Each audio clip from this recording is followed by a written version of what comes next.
Yo. Welcome to the Blue Lounge. Welcome to the stream. As you can see, we've already got a pretty much full house this evening, morning, afternoon, depending on where you're watching from. Big up to everyone. Big up to the crew. Big up to the guys in the chat. Abdul B, Brian, CFC Steven. Big up to you all. Listen, guys, I'm in a little bit of a hurry because I've only got my guests on the stream for an hour. So I'm going to try to take advantage of every minute, second of this hour as possible. Today we have with us the guys from Down Under, the It's a Football Thing podcast crew. We have Scott, Robbie and RJ, as you can see them on the right-hand side of the screen. Then I've got my regular panelists, the Chelsea fans on the left-hand side of the screen. And to be fair, RJ is also a Chelsea fan. Scott, unfortunately, is an Arsenal fan, and Robbie is our Manchester United guest for the evening. Big up to everyone. How you all doing this evening? Oh, well, thank you. Well. All good. All good. Brilliant. Listen, guys, I'm gonna just jump into this. But before I jump in, I'm gonna nominate. I'll say Scott. Because he's the top of the screen.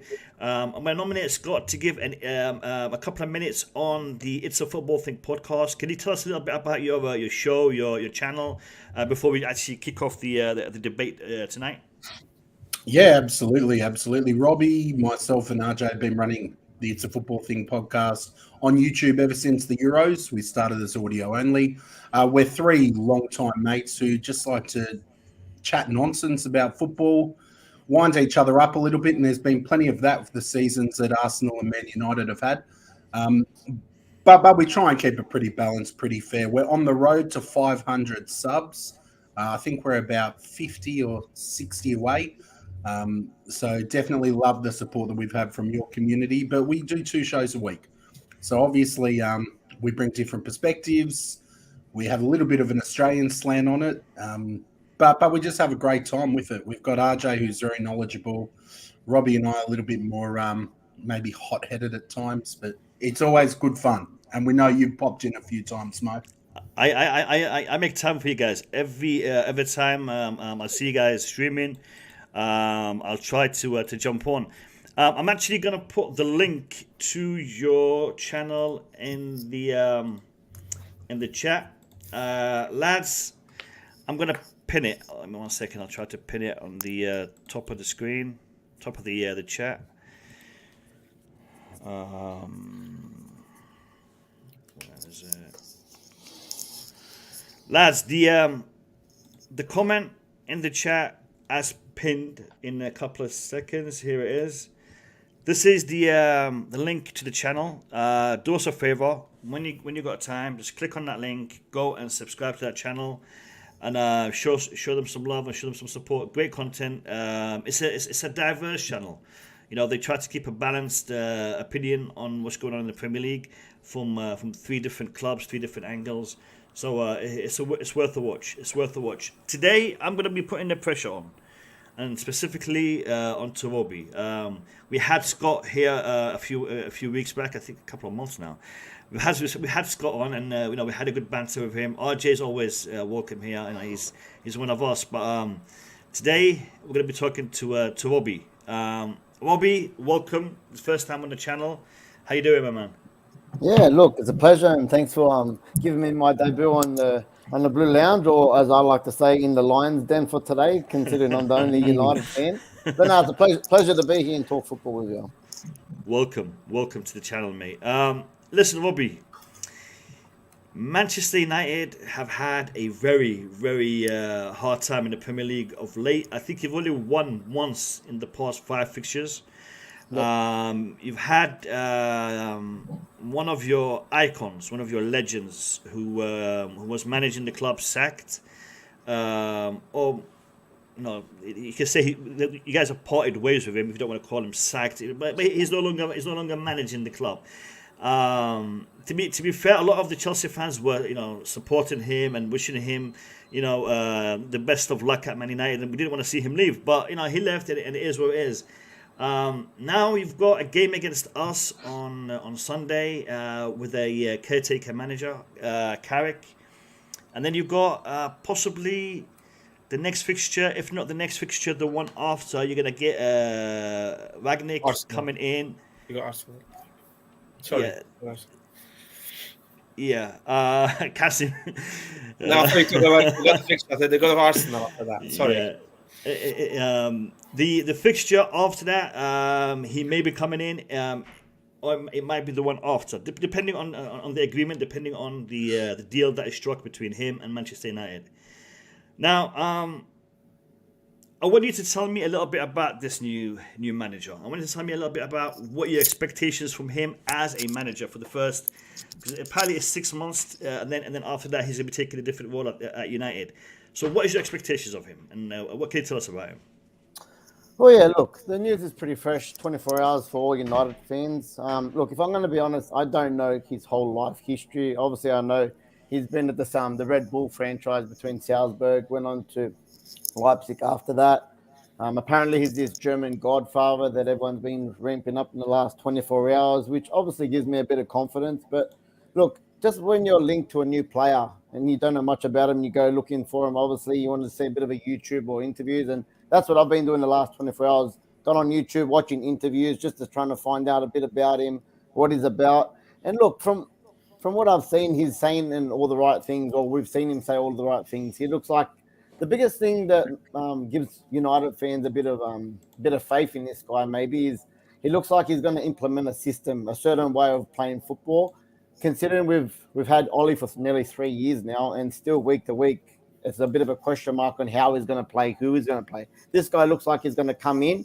He's got a philosophy in his head, and he wants to try and put that into the team and see it on the field. As obviously, everyone's looking like he's a bit of a counter-pressing team. He wants to win the ball nice and high, and it's very quick football from what I've read. I was one of his interviews saying that in training he puts like a ticket timer on. They've got 10 seconds to win the ball and 8 seconds to try and get a shot away. So, look. Obviously, we will have to wait for it to be official from the club, but it does look like it's going to happen. And hopefully for the Arsenal, like I said, the week after he is in there.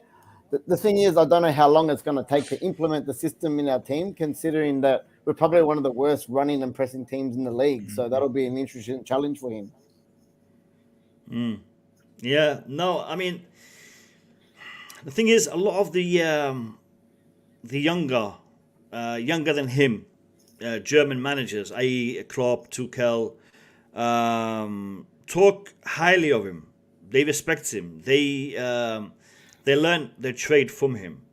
Naturally, the student can become better than the teacher. Do you think that he has what it takes?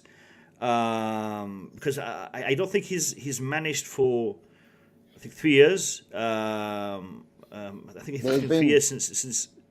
Yeah, he's been director at Moscow over there. Yeah, he's been director of football at Moscow lately. Exactly. Yeah.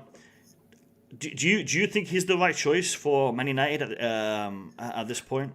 Look, I think it's a good appointment if you're going to ask me straight to the point. Only because for a change, it doesn't look like United is making a knee-jerk decision. Instead of just saying, "Hey, we've already hit the panic button by having to sack Ollie already probably a month too late than when they should have." But obviously, we've heard the rumors. Brendan Rodgers, we've heard the Ruud, Pochettino, and Zidane. These guys are all in Ten Hag. They're all in for jobs, or maybe not even wanting the job. Someone like Zidane. So instead of them going out and doing what they normally do, throwing money or forcing something to happen, they're actually making a proper football decision for a change by the look of it and saying, "Hey, this guy's interested.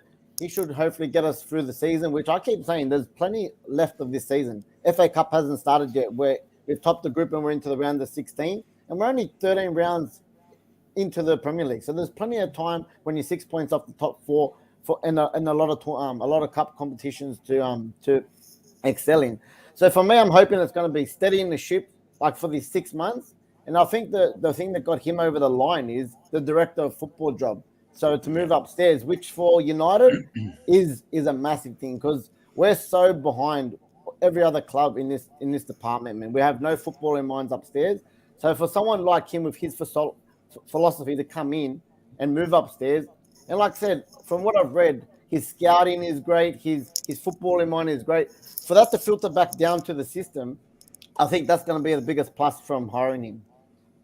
I agree with you specifically on that point. I think in regards to his management side of things, I have my doubts because the Premier League is not an easy league to come into, and to manage one of the powerhouses, historically speaking, in the Premier League.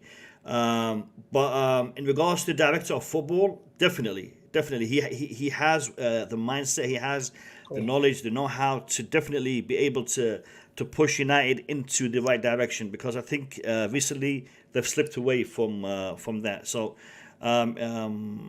in the long run, I think he's definitely a good choice.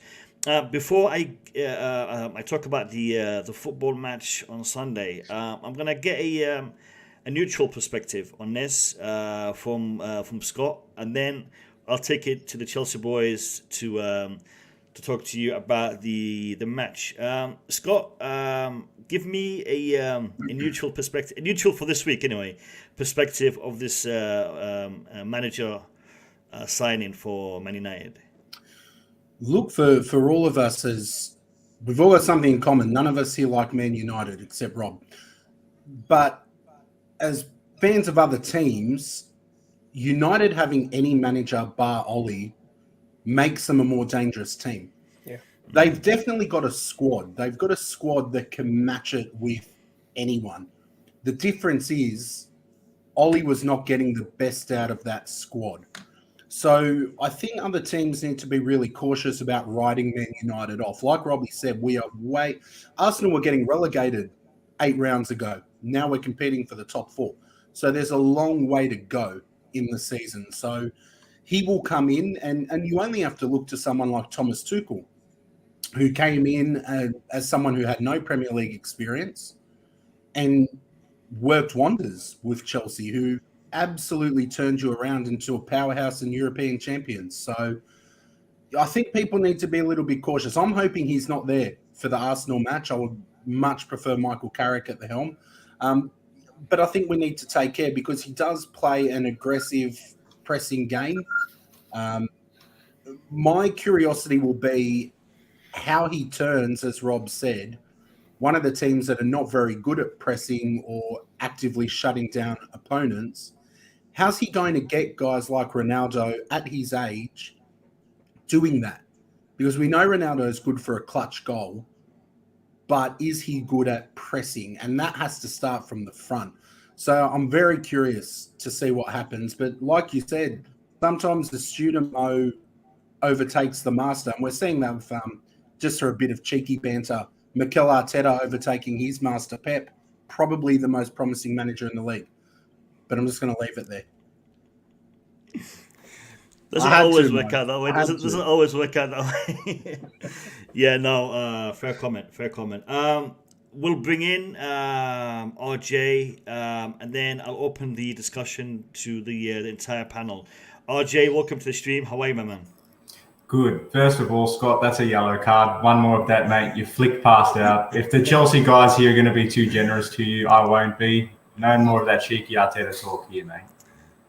No, I mean, Arteta, we all know the caliber of manager he is, and hopefully, he will achieve top 4 before the end of his career. So, good luck to him, and hopefully he can do that at some point. Is that yellow card for me as well, there? No, it's your channel. I can't give you the yellow card, but I would if I could.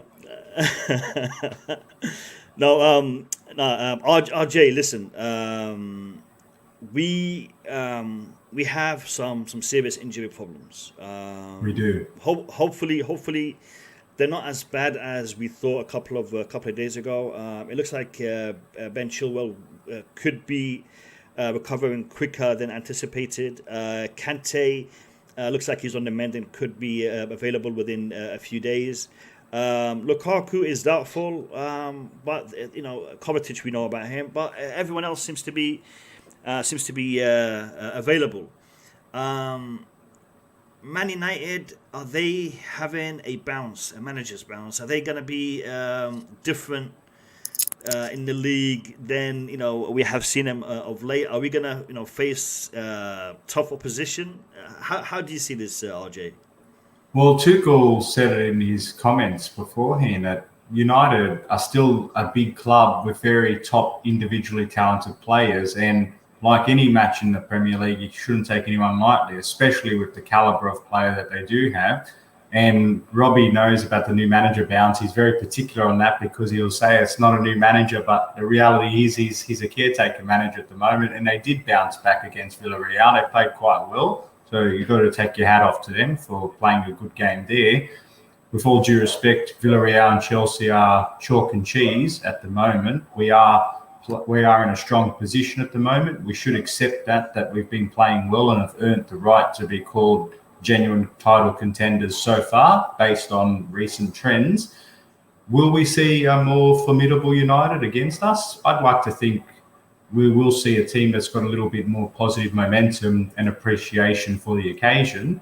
But equally, because of the way we've been playing, I'd like to think that we would rise above any of those externalities and just focus on our game. You've got to remember, post-international break, we absolutely smashed Leicester, and that was arguably our best performance under Thomas Tuchel. But then we doubled down and actually even went better against Juventus and gave them their heaviest defeat for like over 20 years, and they're worse than the Champions League. So ourselves, we've been phenomenal. But the injuries you've highlighted, they are material. Ben Chilwell and Reece James, sort of wing backs, have been the most crucial element, I would argue, in our success so far because of the energy and dynamism and attacking influence that they have brought to the team. Ben Chilwell's absence is going to be felt. I know Marcus Alonso has done a good job, and I do have faith in what our options are in the short term. But without him, without Kante, whose on and off availability does give me cause for concern, and of course Lukaku not being 100% fit, and our Croatian sensation, there are question marks here as to how sustainable is our good form going to last. I hope forever, but that's not realistic. This game, I still think we'll have enough. At home, with the good form, with the depth we have, that defence, Silva, Rudiger, Christensen, Chalobah, Mendy, that back five, and the real RJ, as I like to always say, Reece James in the form of his life, there's just enough there between them. Jorginho and Loftus-Cheek, I think, will anchor down that midfield. My question will be, what is the net effect of losing Ben Chilwell? Because who ultimately comes in? I think Alonso, because he was saved for that last portion against Juventus, knowing that would be the case. I just hope that we don't lose too much chemistry because of his absence in particular. So they're my quick thoughts, not so quick thoughts. No. Good points. Big up to Stripper. Always a pleasure to have you on the stream, and thank you for the donation. Much appreciated. Lads, you've got Robbie for the next 40 minutes. So any Don't questions go lightly you have, on him. any concerns you have in respect to the game on Sunday, fire away. I just see Bobby in the stream. Bobby, welcome to the stream. How you doing, my man? You good? Yes, very good, mate. Yeah, good. Oh, sorry, Bobby. Sorry if we said Robbie. Bobby. Bobby and Robbie. Yeah. Well, it's good to have you on the stream, Bobby. Guys, take it away. I'm not gonna single anybody out. Whoever has a question to Robbie, to Scott, to RJ, they're our guests. So fire away, lads. Fire away. I've got something that's Sure. Go ahead, making Bobby. me a bit curious about all this. Shoot. I don't know this Ragnick or Ragnak. I think I kind of heard of him to do with Leipzig. Never paid much attention to it. I don't know what he's won or what he hasn't won.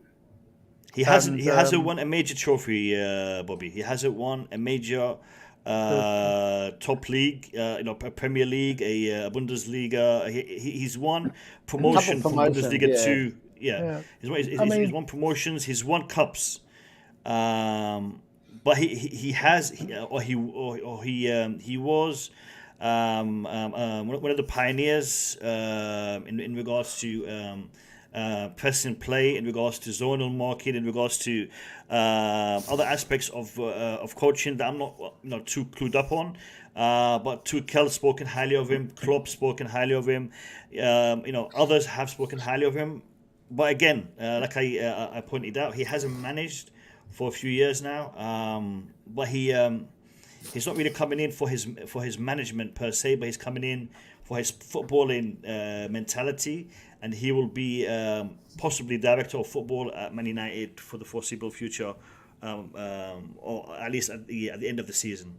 He'll be taking on that. Yeah, that was where I was working up to. I mean, not having won anything doesn't really mean anything. Sure. A lot of winning now depends on money and depends on the squad. And Man United certainly have the squad. Although before Oli left, who I think they should have given more time, and I'm going to keep saying that about Oli, but I don't think it matters. What does make me worry for United fans, because I know they have a lot of high expectations, and you can already see the fuss the media is making about this guy before he's even started, which for me is never a good sign.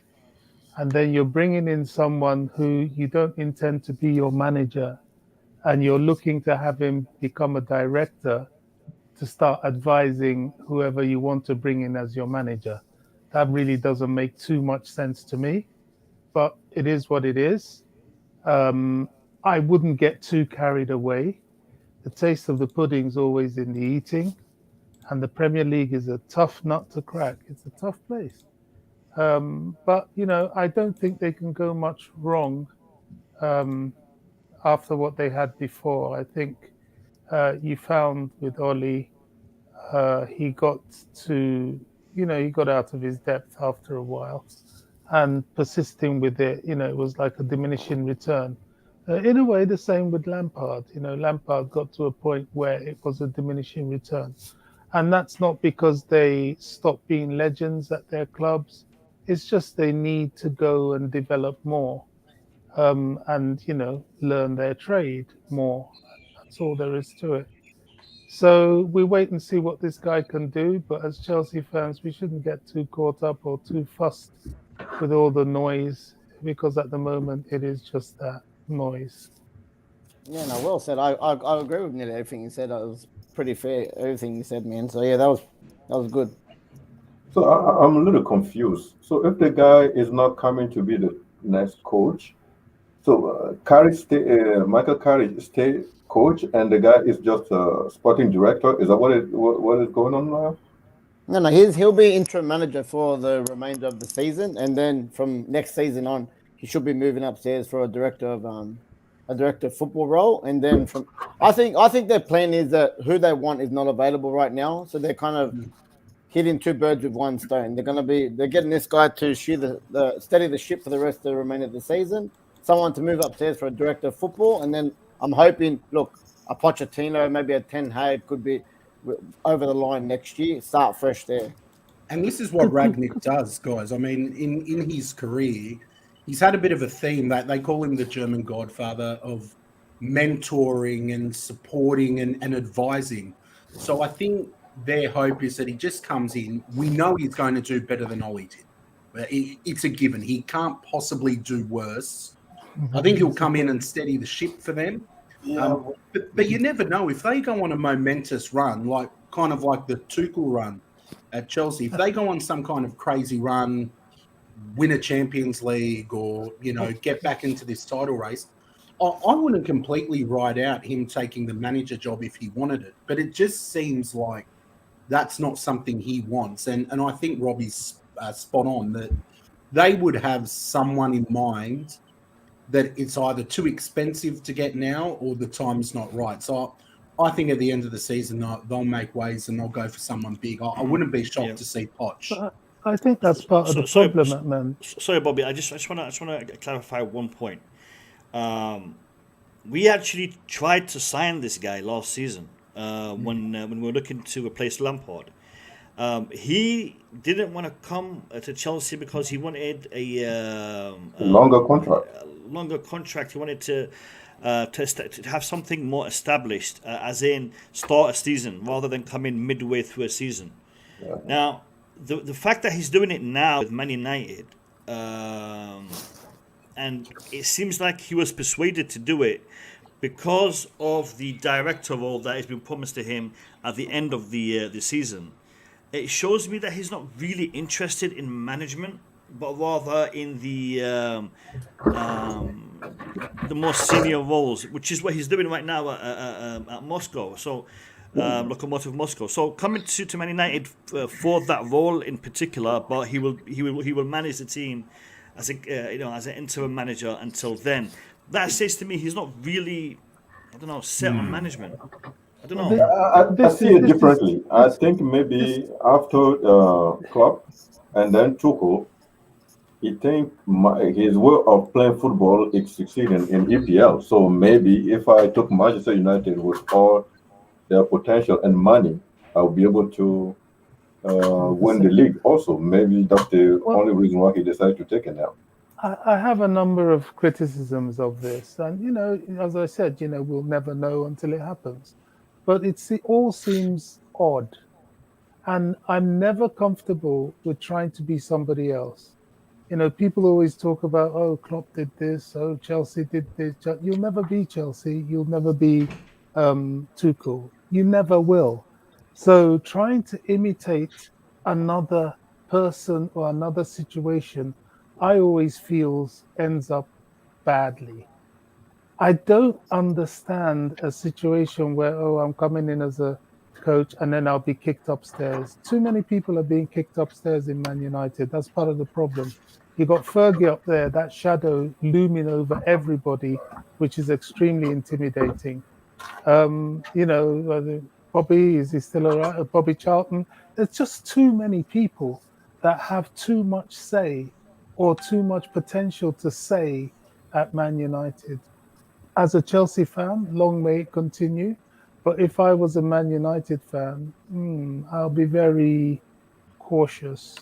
Very cautious. It doesn't sound right. It's interesting, isn't it?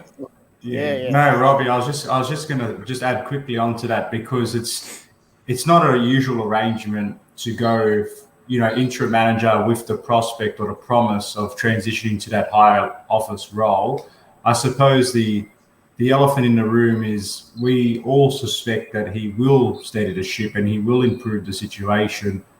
But the equal side of the equation is what happens if he doesn't? What does that mean for him? And that promise if he ends up tanking the ship even more somehow in some dramatic way, or he doesn't improve them to the way that they've expected, does that assurance still hold firm? Will they still want someone to be a director of football if they couldn't improve the situation? So, to me, I think it's to feel about it. Well, it is interesting, isn't it? Because then they have to bring the new manager that hopefully knows that if all goes well, he's going to be the director of football, and that you're going to have to work together with Ralph going forward. But I'm just interested to see if he does indeed improve the situation. And will it go as smoothly as the transition that they're hoping for? Because if it doesn't, will they want to continue down that path? So nothing is infinite in football, as we know. I don't know if this process is sorry, somebody talking?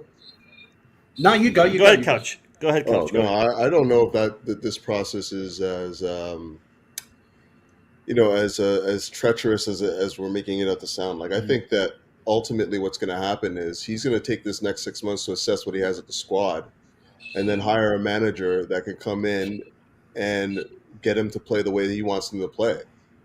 And that's what it comes down to for me. It's not going to be like, okay, well, if he fails the next 6 months, then the game's over for United. He's just going to basically be collecting notes saying, okay, well, this is what we need. We can't play with like three attackers that don't want to press because the game now requires pressing from the front, and if you're not going to do that, you're not going to be successful. So we need some hard workers whatever. I'm basically going into my pre-match. Yeah, but which mode, top, but ultimately, I think that this is comes down. Who's gonna wait for all that? so which top manager will come to Manchester United and just get lectured by the sporting director? Well, he brings in the sporting director, though, right? It's his. But who? And then he's not gonna be a top manager. We know pretty much the top manager. So you're saying that teams don't play with like sporting directors for Pep Guardiola? No, but the sporting director does not Guardiola decide. is working with the guys from Barcelona right now. There's a lot of ifs and buts. Yeah, but it's not going to work. The coach comes with his idea, his way of playing. The coach is the so manager. You hire a coach that has the same sort of philosophy of football as you do. Can I come in here? It will start good but never finish good. Let me hear Mo's take on this. I think you guys are missing what United are trying to do. United have never had a football structure. They've never had it, even through Ferguson. This guy has been brought in because the whole of football world. Chelsea did it with Frank Anderson. Okay, everybody, Liverpool have it right now. Arsenal, that was their struggle. They didn't have a football structure. When Wenger left, there was no structure. United, that's the problem. Ralf Rangnick has been brought in to build a football structure. Okay, he's going to be responsible. He's going to be responsible.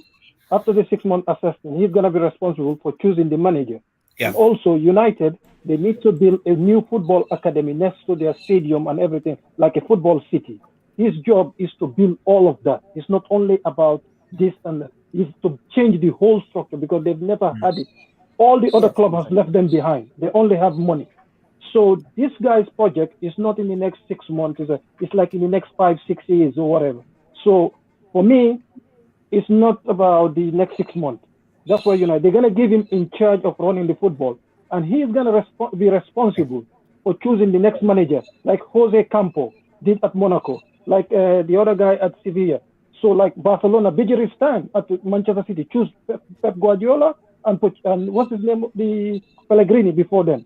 So his job is to bring in a manager that will play his way of getting pressing. Okay?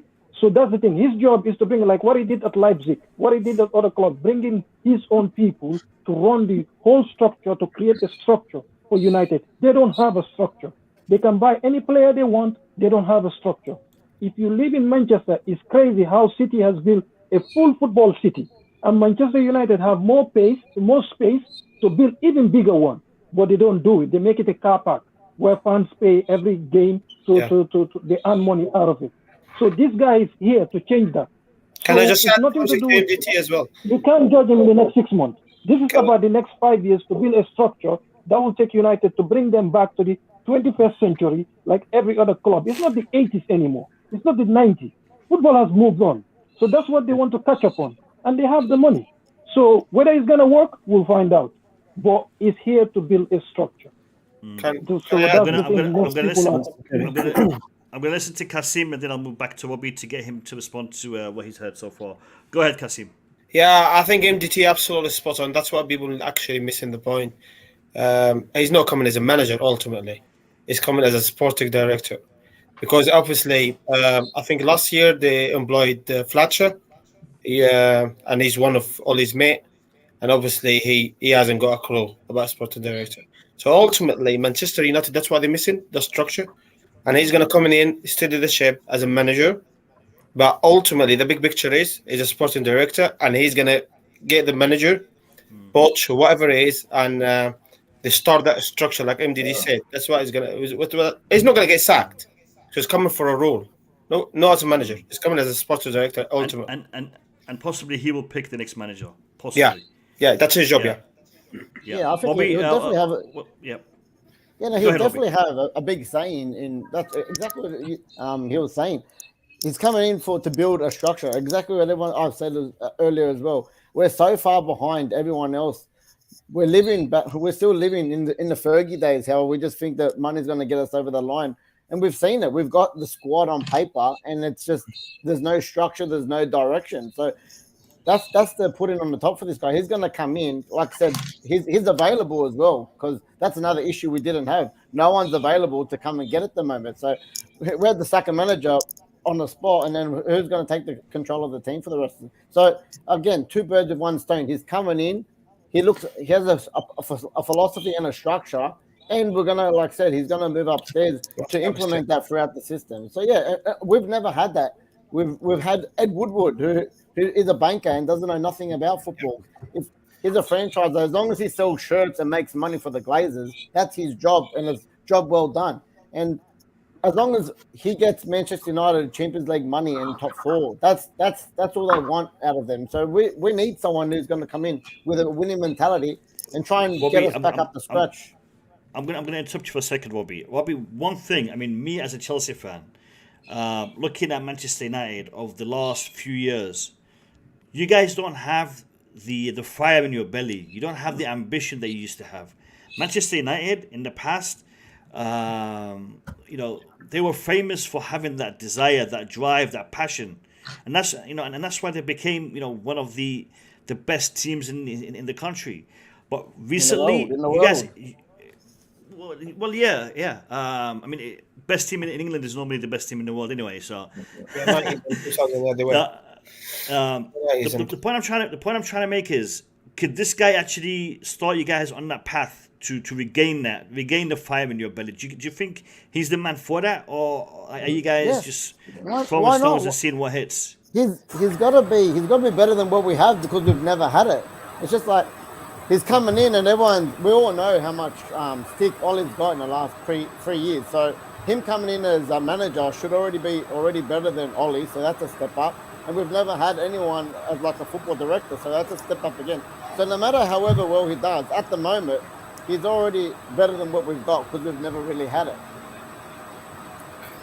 Yeah. Robbie, one question. I was going to ask Robbie one question. Yeah. Sorry. DJ, I'll let you come in. Sure. I just want RJ to respond to this super chat. Big up to Gabriel. Thank you for the super chat, mate. I'm getting some feedback from one of your mics. Can everyone put the mic on mute, please? Can everyone just mute the mic, please? I'm getting some crazy background audio. Super chat from Gabriel saying, have we been sucked into a narrative? Playing Man United, we definitely should win on form and talent. Perhaps we've been primed to fear the next fixture. RJ, can you respond, please?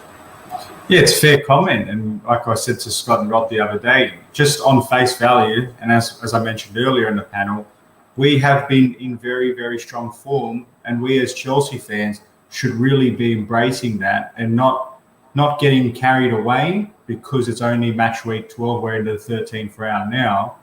But we have been playing well, and we should be grateful for the fact that we have been going so strongly. But the reality is, or at least from my perspective, it's not about being primed to fear the next fixture, but it's also about being cognizant of a wounded rival. At the same time, we can't go in there being naive and just thinking we're going to go and blow teams off the park, because the Premier League is a long season, and we know that's how it works. We drew 1-1 against Burnley, and I know we should have smashed them because we created a plethora of chances which we didn't take. But it's about respecting the opposition, not fearing them, because with that respect increases your chances of reducing the complacency of just going to think you turn up and defeat a team that's been playing very badly. So, look, I understand that. It's not being sucked into the narrative. It's actually being diligent and respecting a very highly talented squad who will have a lot to prove against us, because if we go and touch them up, that's just going to really hurt their post-Oli era. So for me, I reckon it's just about approaching each match on its merit, but also respecting the occasion, because after all, playing a Manchester United versus a big club should motivate you to dig deep and really want to prove our own point that we are a team to be feared, and this is a season where we want to bring the Premier League back to us. But no, it's a fair point, though, I've got to say. Cheers, RJ. Sorry, DJ, I cut you off there. Can you...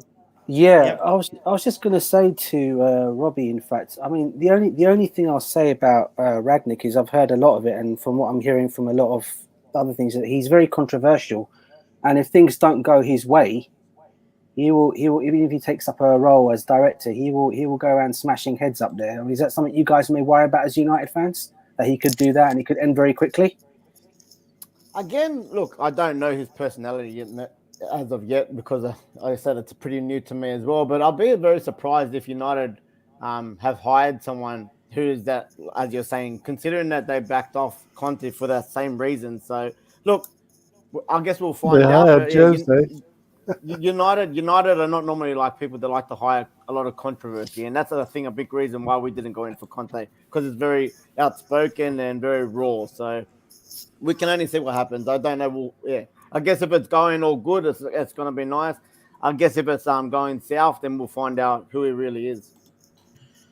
Yeah, I'm still not convinced that guy is going to be the sporting director, because I was just doing some research on all Barcelona, City, Bayern, and no coach and nobody have been coach and then become a sporting director. And I'm just thinking, why would someone that has no experience as a sporting director being given the task to structure Manchester United, one of the biggest clubs in Europe? I just don't see it. I think that guy's going to have a problem the next 6 months from now to the end of the season, and he will be sacked. I don't just see that guy doing too much. That's my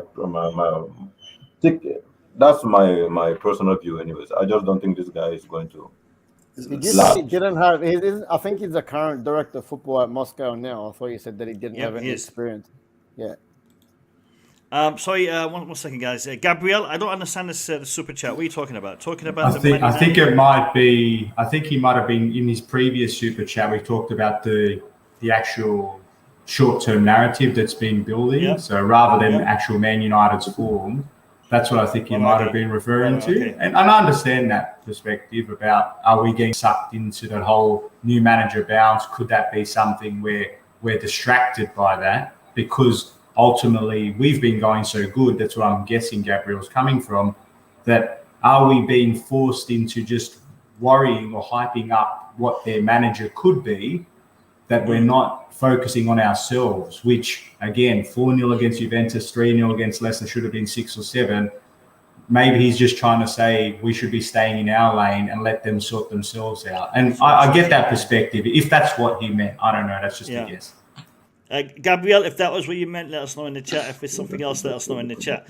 I want to go back to Scott. Scott, listen. Are you worried? Because Man United, I mean, let's be realistic. They're not a threat to Chelsea right now when it comes to our ambitions. But Arsenal and Man United will be competing to get into some sort of European competition, and you guys are competing. This new manager coming in, is he something that you guys are worried about? I mean, I know you guys have Arteta at the helm, but it is what it is. Look, as I said, Mo, at the beginning of the stream, anyone there is an improvement on Oli. And just for this specific game, I just want to make a few points back to back. For this specific game, if Chelsea go into this thinking United are rubbish, it's going to be a walk, they'll punish you. I'm telling you now, if Chelsea's squad go into this arrogantly, they'll hit you, because Sancho now has hit his first goal. He looks like he's going to be given a bit more freedom. You've got Cristiano Ronaldo there, who is one of the greatest players of all time. I don't care how old he is. If he gets an opportunity and it's clutch, he'll hit it. I just don't think Chelsea should be overconfident in this. I know you're sitting pretty, 29 points, top of the table. But you're only 9 in front of us. You need to worry about all of us coming through. Chelsea under Tuchel. Sorry, go ahead. Sorry, I didn't mean to call it. I just want to make one point on director of football. I know Boogeyman was saying before he can't understand or doesn't think that the structure is going to be beneficial. There have been a lot of big clubs over the years that are now operating with this director of football model. It's becoming a more mainstream model. I actually think, and I know Couch Critic was saying this before, he said it really well, took the words out of my mouth, but Rangnick managing the team for 6-9 months, I think actually puts him in an even better position than any other director of football across the globe, because he's managed the team, he's trained with the team, he's given instructions to the team, so he's going to know that team front to back before he moves into the office. Now, when he's in the office, he will know that squad and he will use that knowledge to appoint a manager who he thinks will get the most out of this team. He will use that knowledge to offload players that aren't going to play in the vision he has for the team. And then he will use that knowledge to sign players that will match the philosophy. We've all seen it before. Clubs have signed, big players that maybe haven't matched the philosophy. I think him managing it is going to give him such valuable experience that then he'll be able to go and use in that boardroom to revolutionise them. I do think they're too big a club to be doing what they're doing at the moment. And I think in time, and the key word is in time, he will turn them around. But to answer your question, am I nervous about them competing with us for those maybe lower European spots? Of course I am. I as an Arsenal fan, I'm not going to be arrogant at all. We can't be arrogant about anything in our situation where we've got a manager learning on the job. We've got a young squad. But at the moment, I like what I see. Take away Liverpool, I liked everything else that I saw. So it's going to be interesting, but a long way to go. I wanted to follow up on that because I got to go soon. But first of all, I agree with you 100%. Everything that you said about like Rangnick coming in makes sense to me. Like the fact that he's going to have an inside look at what that squad needs and where he needs to like clear the dead wood is important. I think the next step though is whether or not United are convinced or committed to just listen to what he has to say. Are they going to actually take on the instruction? Is the board going to actually take that on and be like, okay, we trust this guy fully to put in the structure for this club? That's the first thing. Second of all, as far as this game goes, and I know we're not going to be able to really get into it quite yet, but I wanted to say this. Like the arrogance part of things, I'm not worried about that anymore. Not with Tuchel. Because Tuchel doesn't take games lightly. We've seen that time and time again with that guy as a manager. He's a guy that gets the squad playing, gets them up for every game. Like if there was, I fully agree. I know normally I don't like Chelsea in the favorite role because I don't feel that we meet the expectations of the favorites often. But with Tuchel, he just gives me a different vibe. Like I'm sitting here now thinking about this game on Sunday, and I'm not as like I usually carry caution. You can ask any of these guys in the panel. I always carry caution when Chelsea's playing. I'm like, well, hold on a second. There's still this to consider and whatnot. This is one of the first games where I don't feel that way. And it's because of the change in management. And it's because Chelsea's just playing extremely well right now. We saw the 3-0 against Leicester. We saw the 4-0 against Juventus.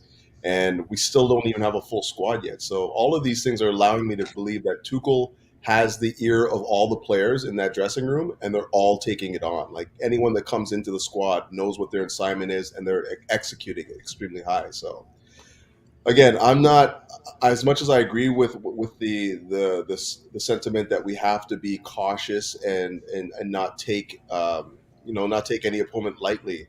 The reason why I'm not worried about it is because I know Tuchel has that same mentality as you speak of. He's not taking any opponent lightly. So.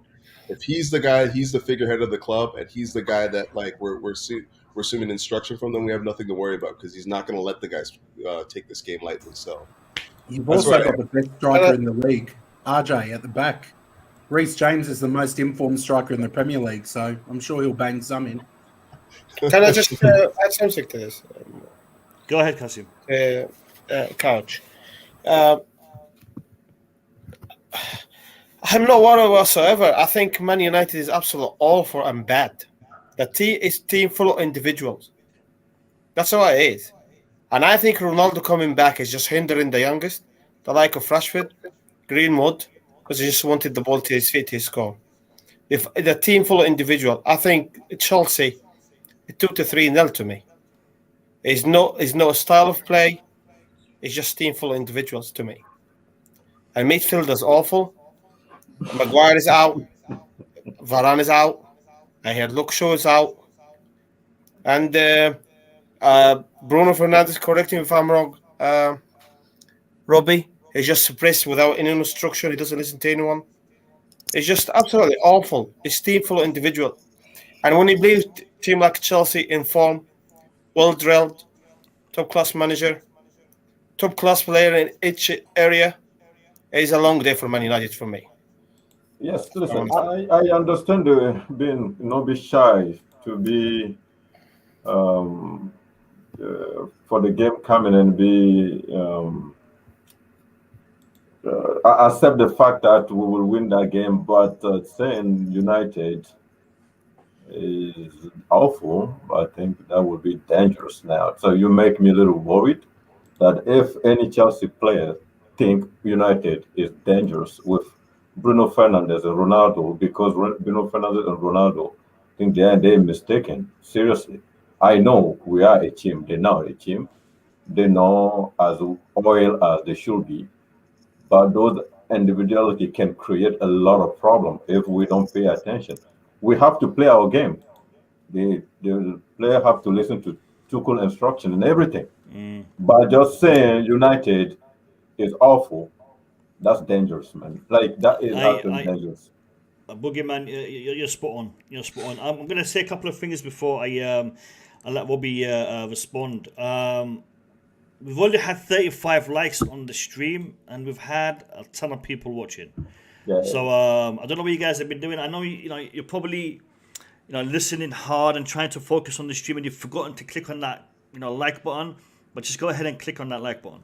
And also, if you look at the pinned comment, it's the actual link to the channel of these three gentlemen. It's a Football Thing podcast. It's a show that is broadcasted from down under.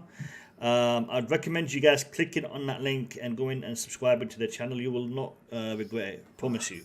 Robbie, you've heard a lot, and I know you guys have only got a few minutes left on the stream.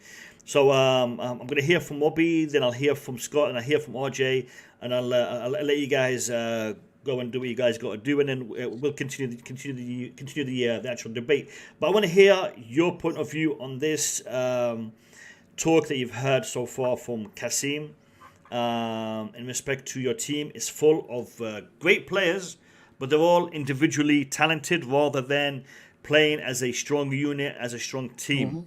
We're not seeing that. We're seeing fragmentation. We're seeing disjointed play. So how do you respond to that?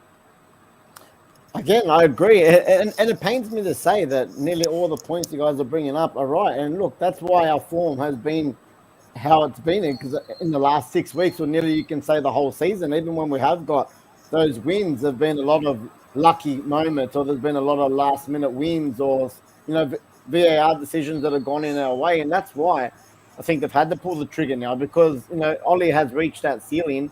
We can clearly see that it's not working anymore. He got backed strongly in the window, which looked on paper like a title challenging team, and all we've done is gone backwards.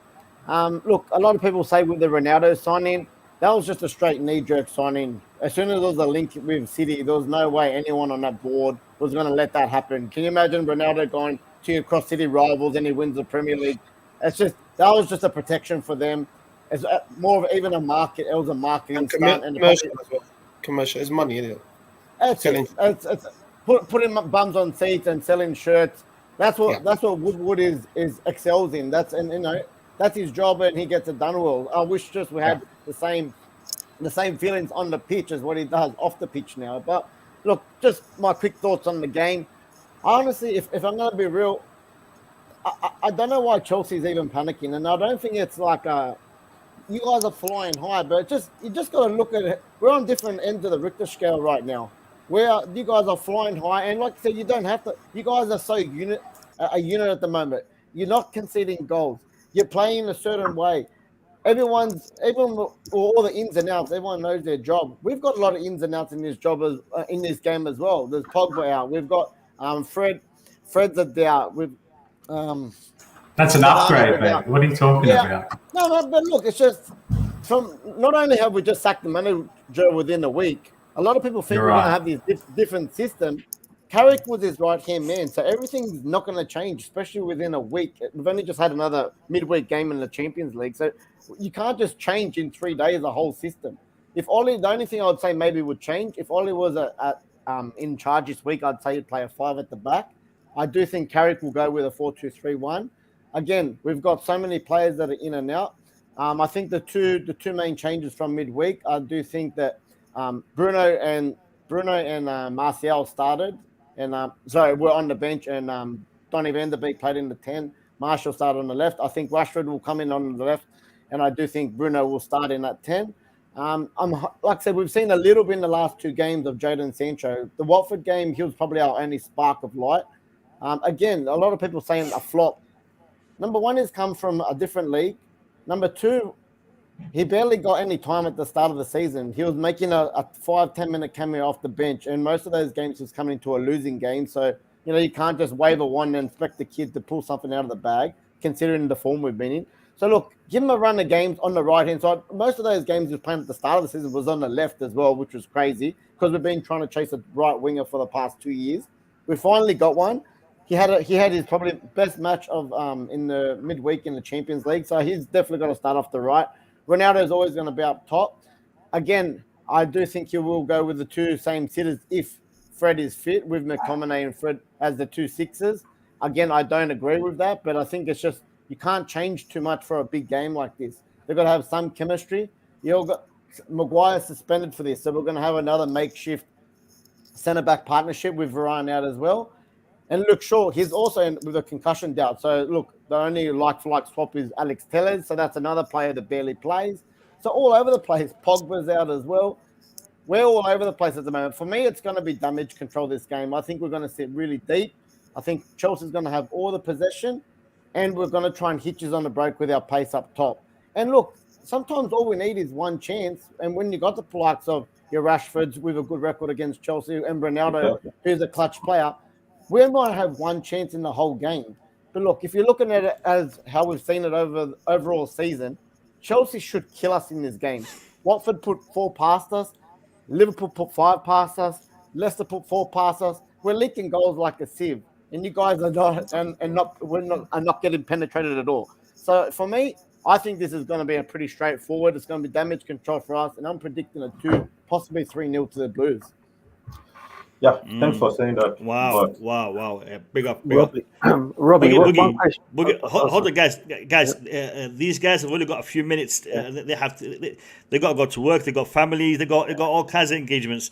So we agreed to be on for an hour. We've already passed that by a couple of minutes. Okay. So I'm gonna give him a chance to give me their final thoughts.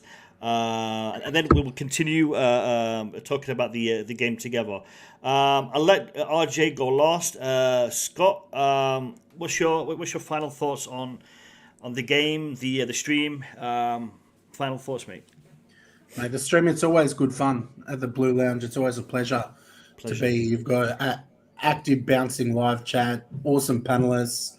And our channel's always been really well supported by people from here too. So big ups to everyone here, even though you're Chelsea fans, and I've got no love for Chelsea. There's plenty of love for you guys. So it's been real fun. In terms of the match, Kasim, be careful, man. I know you're feeling confident, but to me, I can't get my head away from that main man, Cristiano Ronaldo. You just know he's good for a goal in a big game. It's done, mate. It's done. In saying that, I think United do have a lot of injuries. Robbie made some good points that, Carrick's not going to impose any change. He's part of the structure. So I do think Chelsea will do this convincingly. I think 3-1. But you know what? If I tune in next week and it was, United 1-0 with a late minute Ronaldo goal, I wouldn't be shocked. But if I had to put money on it, I'd be going Chelsea 3-1. I just think you're flying at the moment. So I'm curious to see what happens with Chilwell not in the team, because he's been immense for you lately. Second best left back in the league after Kieran Tierney. But look, Chelsea should do very well. I'm expecting 3 points to the Blues. I lost you for a couple of seconds there, Scott. I hope you said only the good things, but yeah, I did. 3 points to the Blues. 3 points to the Blues sounds good. Robbie predicted we'd win 3-0, so I'm happy so far. RJ, give me your final thoughts, mate.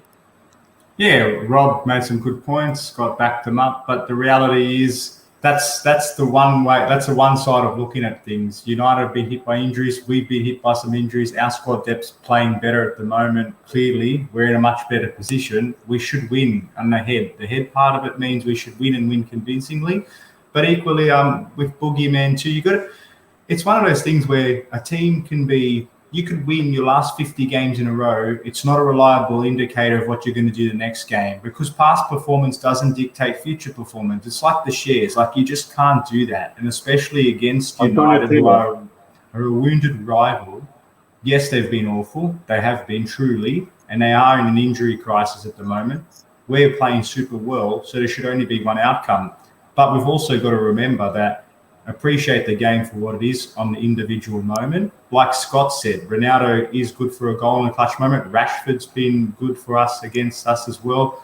And the reality is they're probably going to be a more pragmatic team that could use their pace to hit us on an unlikely counter-attack and really shut up shop. That said, I still think there's enough in us based on both form, depth and understanding and belief of what Tuchel is doing with us to make sure that we walk out of this game with 3 points. Whether or not we concede a goal, that's a whole different story. But I think on the 90 minutes overall, we have enough firepower and cohesion and fundamentally belief in what we're doing. United lack any form of proper identity. I do think they will be a bit more motivated to want to impress whoever is coming in, and they'll probably play at that extra 5%. But that 5% probably won't be enough to overcome a team such as us that are in a really good moment. And I think we're going to continue to let the good times roll. So with that, I reckon we will take it away 2-0 in the end. So it won't be a total domination, but I think we'll get enough to continue that good running form. Yeah, look, just quickly, another one quick point for me. Go I said, as I was saying, like in my head as well, what RJ said, this looks like a straightforward win for Chelsea. But if we were to get an early goal, is where I think the game changes here, because we've been conceding constantly first a lot, and then it's always been an uphill challenge for us. If we were to somehow get an early goal, that's where the confidence United come. They say, hey, you guys want a result, you got to give us a little bit more space. We've got the pace, and they'll play with confidence. Plus, you've also, Robbie, you got the star player, Anthony Taylor, at the helm. That also gives me concern. I have to be honest. I know he's not pro United, but he's definitely not pro Chelsea. I'll just leave it at that. 100%. But look, a perfect example. I think we'll all remember the opening game 2019 at Old Trafford. You guys completely dominated us, and we ended up winning 4-0 that game. I think it was Emerson and maybe Kepa Arrizabalaga that hit the post and crossbar early on in the game. What happened? We got just before halftime. I think Rashford got a penalty. We went 1-0 up. We got 2 quick-fire goals straight after halftime. Before we knew it was 3-0, and we finished it off 4-0. So, and you guys completely dominated and deserved the win in that game. So, at the end of the day, as we like to say, football looks on paper and in the head like a straightforward thing, but a controversial decision, a mistake from anyone can change a game in a second. So, I'm hoping for that. But like I said, it's a football thing. When we look at it's a football thing, definitely. Chelsea should be on form. Chelsea should definitely be getting the points, but football is a crazy game, and we're all seeing crazy results happen.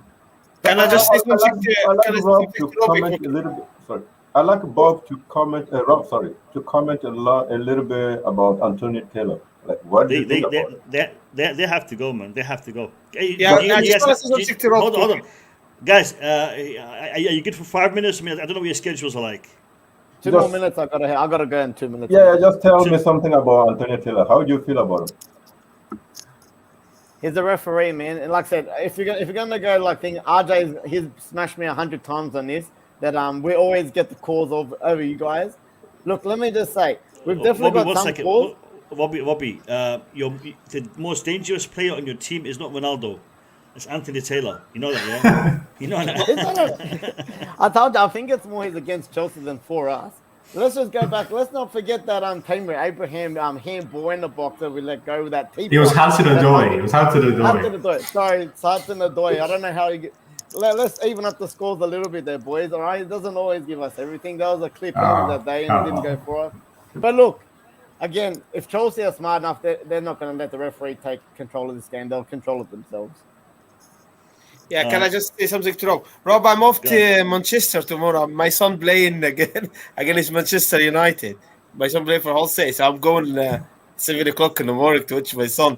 So I'm hoping we'll beat Hull City, beat Manchester United as well. So Look, mate, I'm also United. I'm a Juventus fan in the Serie A too. So all I need is another freaking Chelsea knife in my back after this week.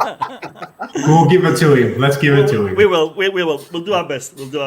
Listen, guys. I want to say big up. And a big thank you to Scott, Rob, and RJ.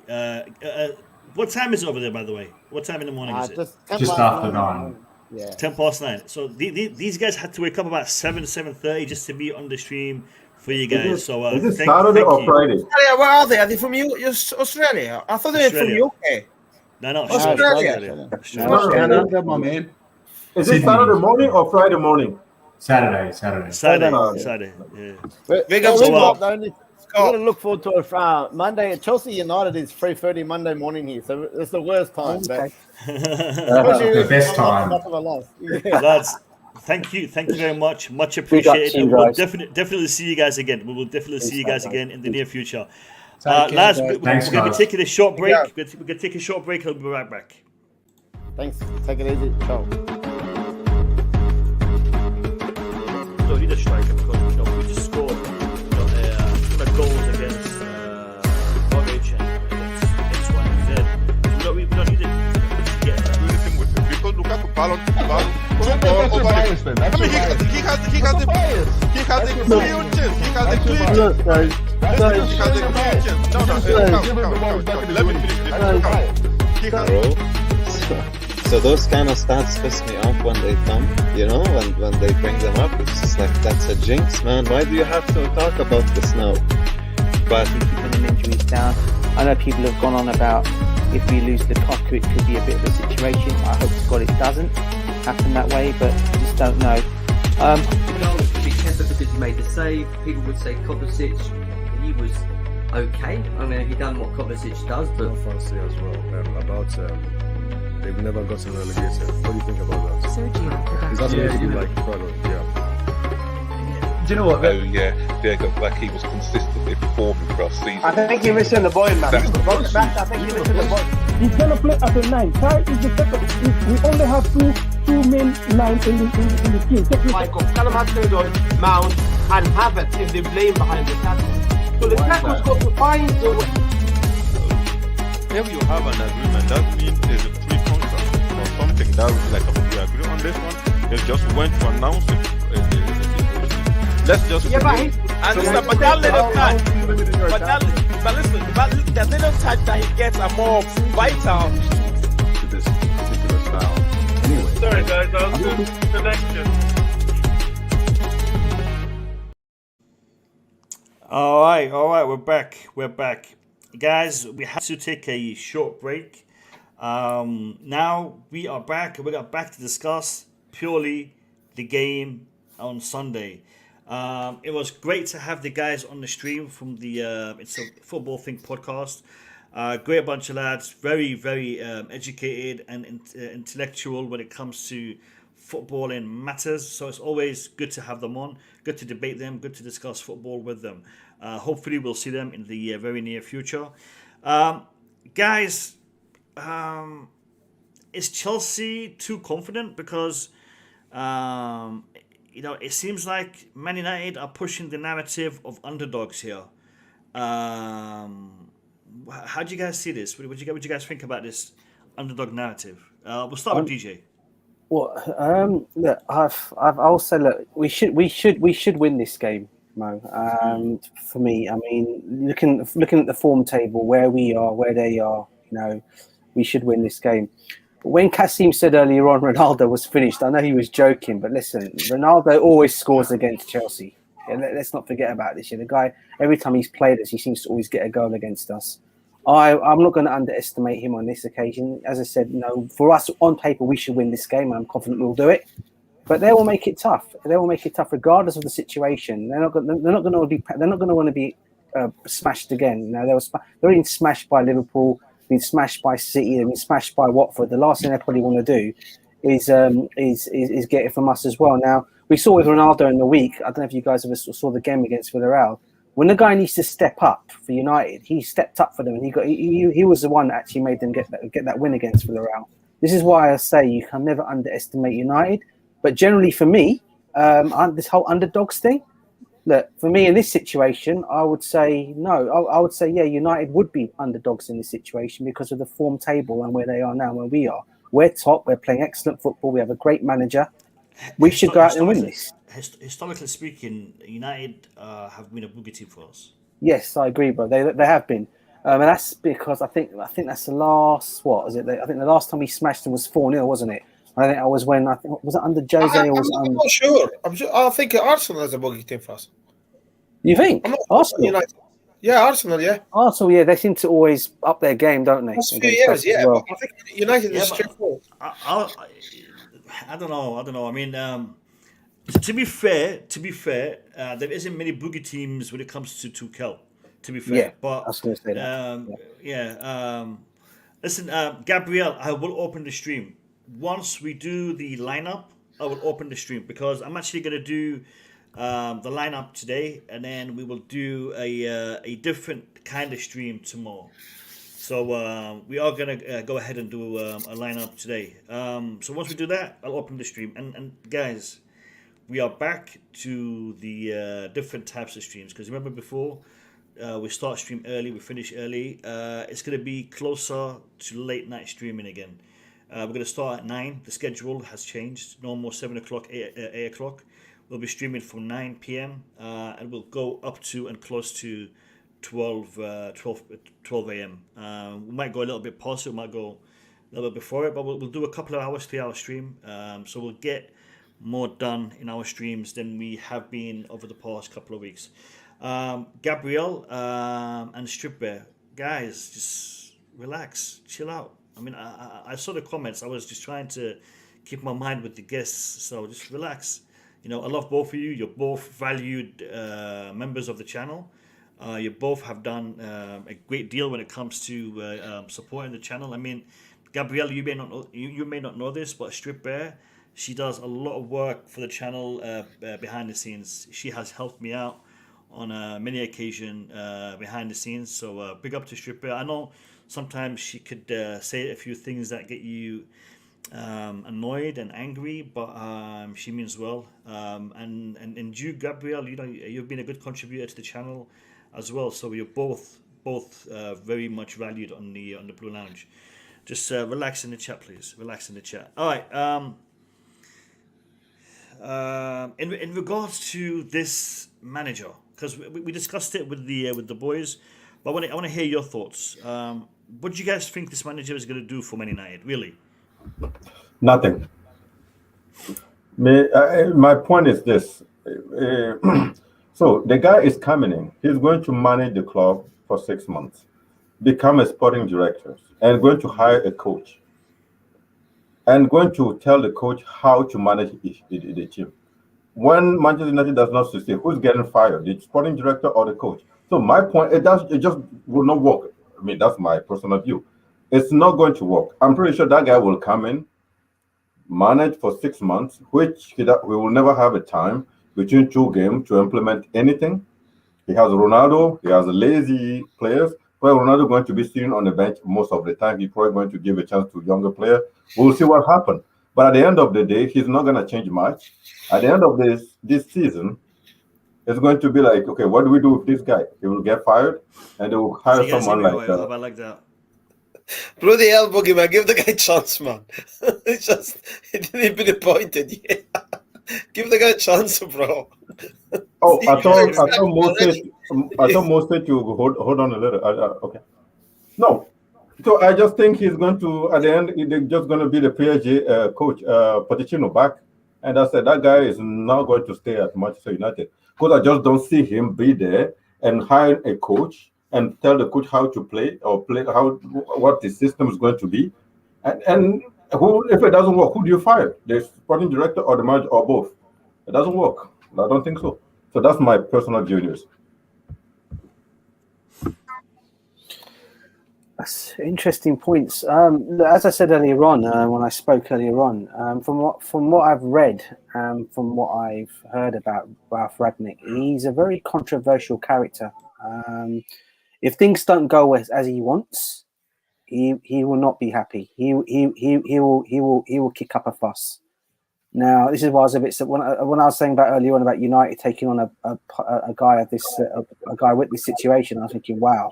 And we saw that with Jose Mourinho. We know how controversial this guy is. Yeah, come on. I think everyone knows this on the stream how controversial he is.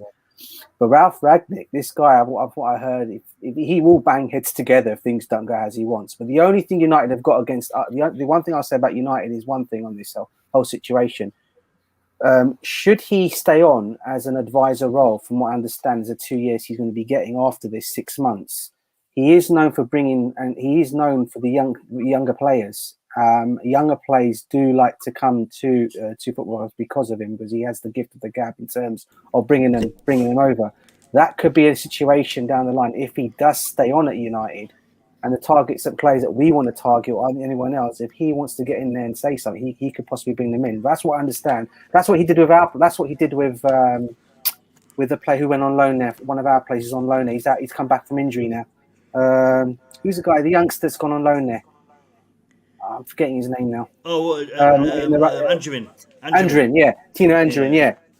Yeah, him. He was one of the main reasons why he had gone down there from speaking to Ralf Rangnick. So this is what I'm trying to say. He can do that over other football clubs, but in terms of his management, the guy has not managed for the last 4 or 5 years. He's only taken that a director's role in each of his roles that he's been doing. So whether he'll be good enough, or 3 years. 3 years. Yeah. So whether 2018 was his last management position. So whether he'll come in and just change things like that at United and play the way they want to play in this way that they're talking about, I don't think it will work that quickly. But I wouldn't underestimate him still, because as I said, he is the grandfather, as they call him, from where Tuchel learnt his trade from. Nagelsmann, Flick, Klopp. Even Joachim Löw even learned a lot from this guy. So look, these are all top German managers, yeah. So they have learned a lot from this guy, and I'm not going to say that's the only reason what I'll say. Don't underestimate him for that reason. Yeah, I agree. I just think. I mean, at the moment, I'm watching with keen interest and thinking, oh gosh. 2 things. One, thank goodness it isn't Chelsea going through this madness. And 2, everybody want to be Chelsea. And that's very amusing. If you build your templates on the premise or on the hope to be like somebody else, it's going to collapse. One of the best things about Chelsea Football Club is that we are the trendsetters. I mean, it just seems to really go down with our Kings Road image and all the razzmatazz that followed Chelsea in the swinging 60s and 70s. We've continued with that. We brought in Abramovic. We did it our way. Arsenal and Man United were keeping managers forever and a day. Chelsea were hiring and firing. Eventually we decided to go down the road of our academy, and now we're using our academy players. Everything we've done has been unique. Everything. We hire this manager, get success, dump him, get all the criticism while he's with us. As soon as we dump him, everybody wants him. Why? Because they want to be us. So if I was a United fan, I wouldn't be too comfortable with this. It just seems too odd. Why on earth would you bring in an interim manager, talk about kicking him upstairs, to go sit with Charlton and Fergie and all these other people sat up there with their, looming a shadow over the poor manager who he is going to appoint? It doesn't look good, really. Yeah, I have to say, it doesn't look good. I want to add something to what Bobby just said. Sorry, Bobby, did you finish, or was there something else? No, I was just going to say, in my opinion, it doesn't look good. And what do we expect from him? not a lot. Until they clear out certain people in that club, they're going to keep struggling like this. Yeah. The Yeah. trouble with Man United is it's actually too big a club. It really is too big. Yeah. Bobby, what you said about the fans, you said if I was a Man United fan, I'd be worried. And to be honest, I saw that on in many a United's face, but they won't admit it. They won't admit it, but they're worried. And the reason why is because, and this is why I said to Robbie, I said to him, I don't think this guy wants to come in to manage your team. He wants to come in and be on the board. Yeah. And this is a problem because they're bringing him in to steady the ship, but he has no interest in doing this job, and that for me is problematic. I mean, if I was a Man United fan, I couldn't care less. I'll be honest. But I mean, as a Man United fan, you need to be looking at this and looking at your board. They should have sacked Oli a long time ago. They didn't. Yeah. Because they don't want to. They don't want to have to deal with that part of the franchise. Look, you need to be winning. You need to have. I mean, and I said it to him, fire in the belly. You mans don't have that no more, and they don't have that not because of the fan base, not because of the players. I'm sure the players and the fan base has it a lot more than they had it in the past because they're lacking and they want to see success again. But their ownership, the people who are running the club, they couldn't care less. And this is the problem with Man United right now. And I mean, I'm a Chelsea fan and I love my club. But at the same time, this is part of the Premier League. This is part of the English football heritage. Man United being who they are. It hurts me to see one of the big English clubs going down this path because I don't want to see them becoming more successful than my club, but at the same time I don't want to see them ending up like Barcelona and teams that used to be giants and they'll be all right. I've seen Man United get relegated and come back. They'll be all right. What year was that? Sorry? What year the year United? Oh, I think that was about 74. 74, maybe. Wow. That long ago. Was that long? Wow. It was. Oh, hang on. Did you say you saw them get relegated? Yes, I did. 74. Yes, I did. So they got relegated 74, and you saw that. Boy. Yeah, I've been watching football since 1970. I'd say that's when I started watching football. Crazy, man. So from the age of 4. Officially, you are the senior citizen on my channel. No, I am. Officially. I'm never giving up that title, man. You are. So would you be the man to watch Man United get relegated? Yeah. I would be loved to. Yeah. I wasn't. No, I wasn't. I was joking. I wasn't. They got relegated. They used to take about 20,000 to away games in the old second division. I started following football from the 80s, man. So it would have been long before me. My dad would know that. My dad probably would know what Bobby's just saying. My dad would know that. Yeah. I can't remember the exact year, but I remember. My goodness me, when United went down, it was Dennis Law that sent them down. Law. Yeah, in the game against Man City. God. He was playing for Man City after having played for United, and he scored. Was Alan Brazil in that team as well? I can't. I mean, I was a real kid. I can't. I know he's a United one, isn't he? He used to play for him as well, didn't he? Yeah, it probably was.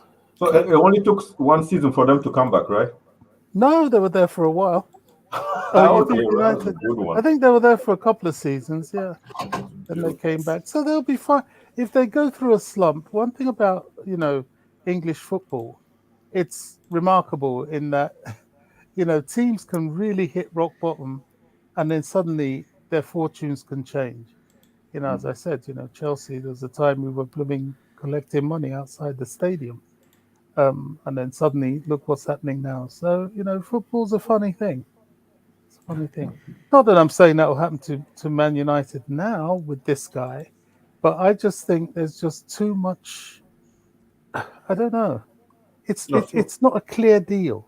And if it's not clear, football's not complicated. It's a simple sport. You know, it's simple. Exactly. My point is, if that guy was supposed to become a sporting director, why can't just he be now a sporting director? Sporting director, exactly. What's just all be this, there. you know, Just go 5 there years, directly, we're like, going to do this, do that. It's foolish. he can just go there and just... Can I answer that one? Well, okay, please. Yeah, I think Boogeyman, the point you're missing is, obviously after second Oli, right, they need to steady the ship, okay?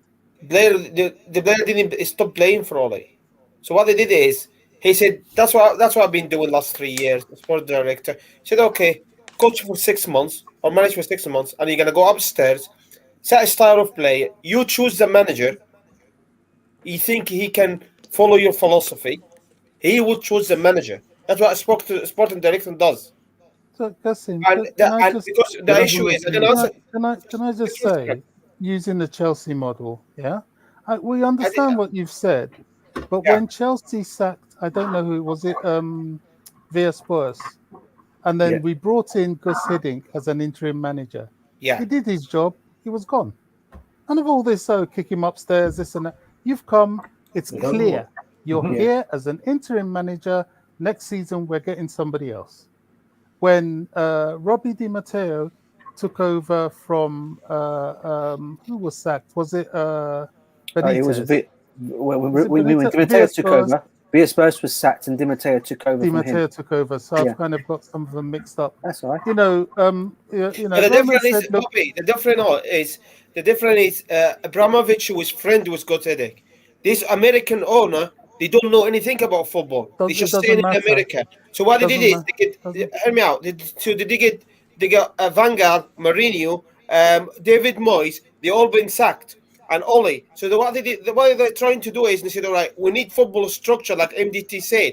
We're gonna need the sporting director. So what they did is they got a Scottish guy. Forgot his name. I just mentioned it early on. He's played for them.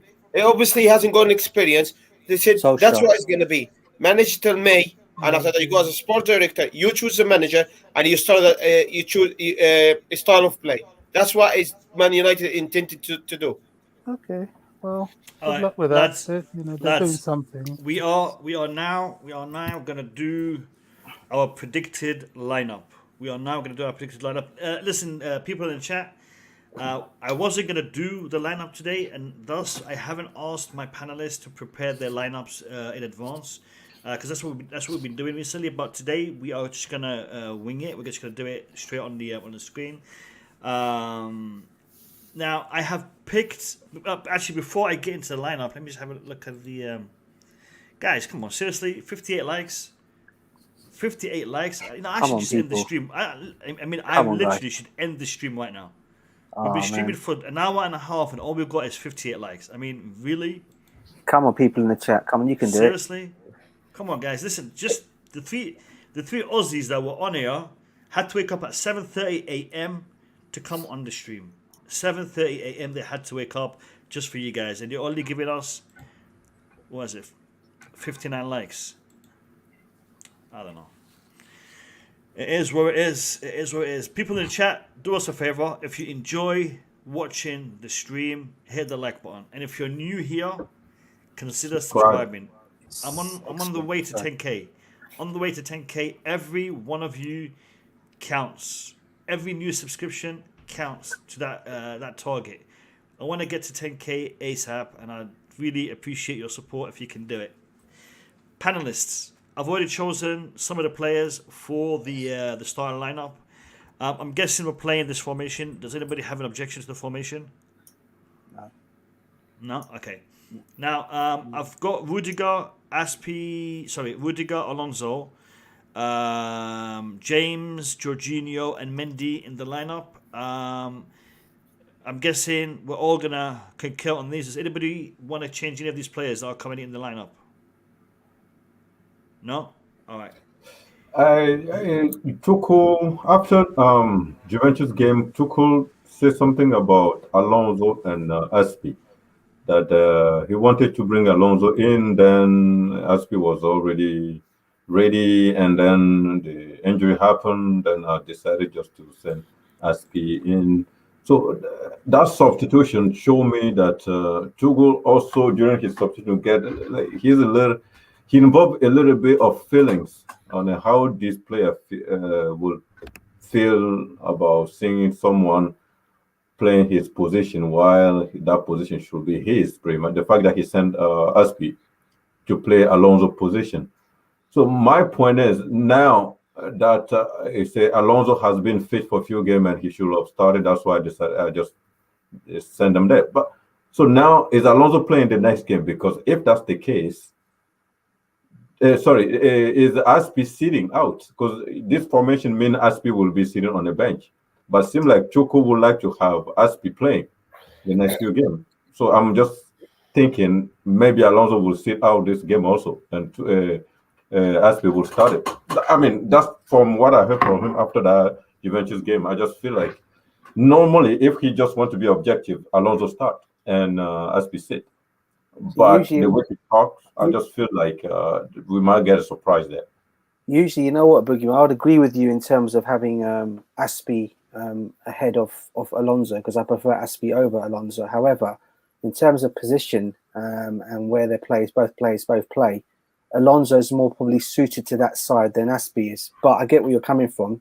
But I'm just thinking in terms of, again, this is Manchester United we're playing, so for me, he has to have the same. He'll have to play the players in the right position. So Alonso, for me, would have to start this game. As much as it pains me to say that, I'd obviously prefer Aspi, but Alonso, for me, would have to stay there.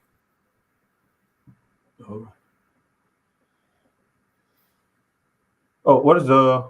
Oh, okay, he's gone. Yeah, I mean, what you say, I understand. It's just the fact that he might just feel like, okay, how will Aspi will feel if he didn't start this game again? Yeah. And I'm just thinking, I'm not sure how he'll be handling this one. So it can be 50-50. Yeah, we can see. It can be.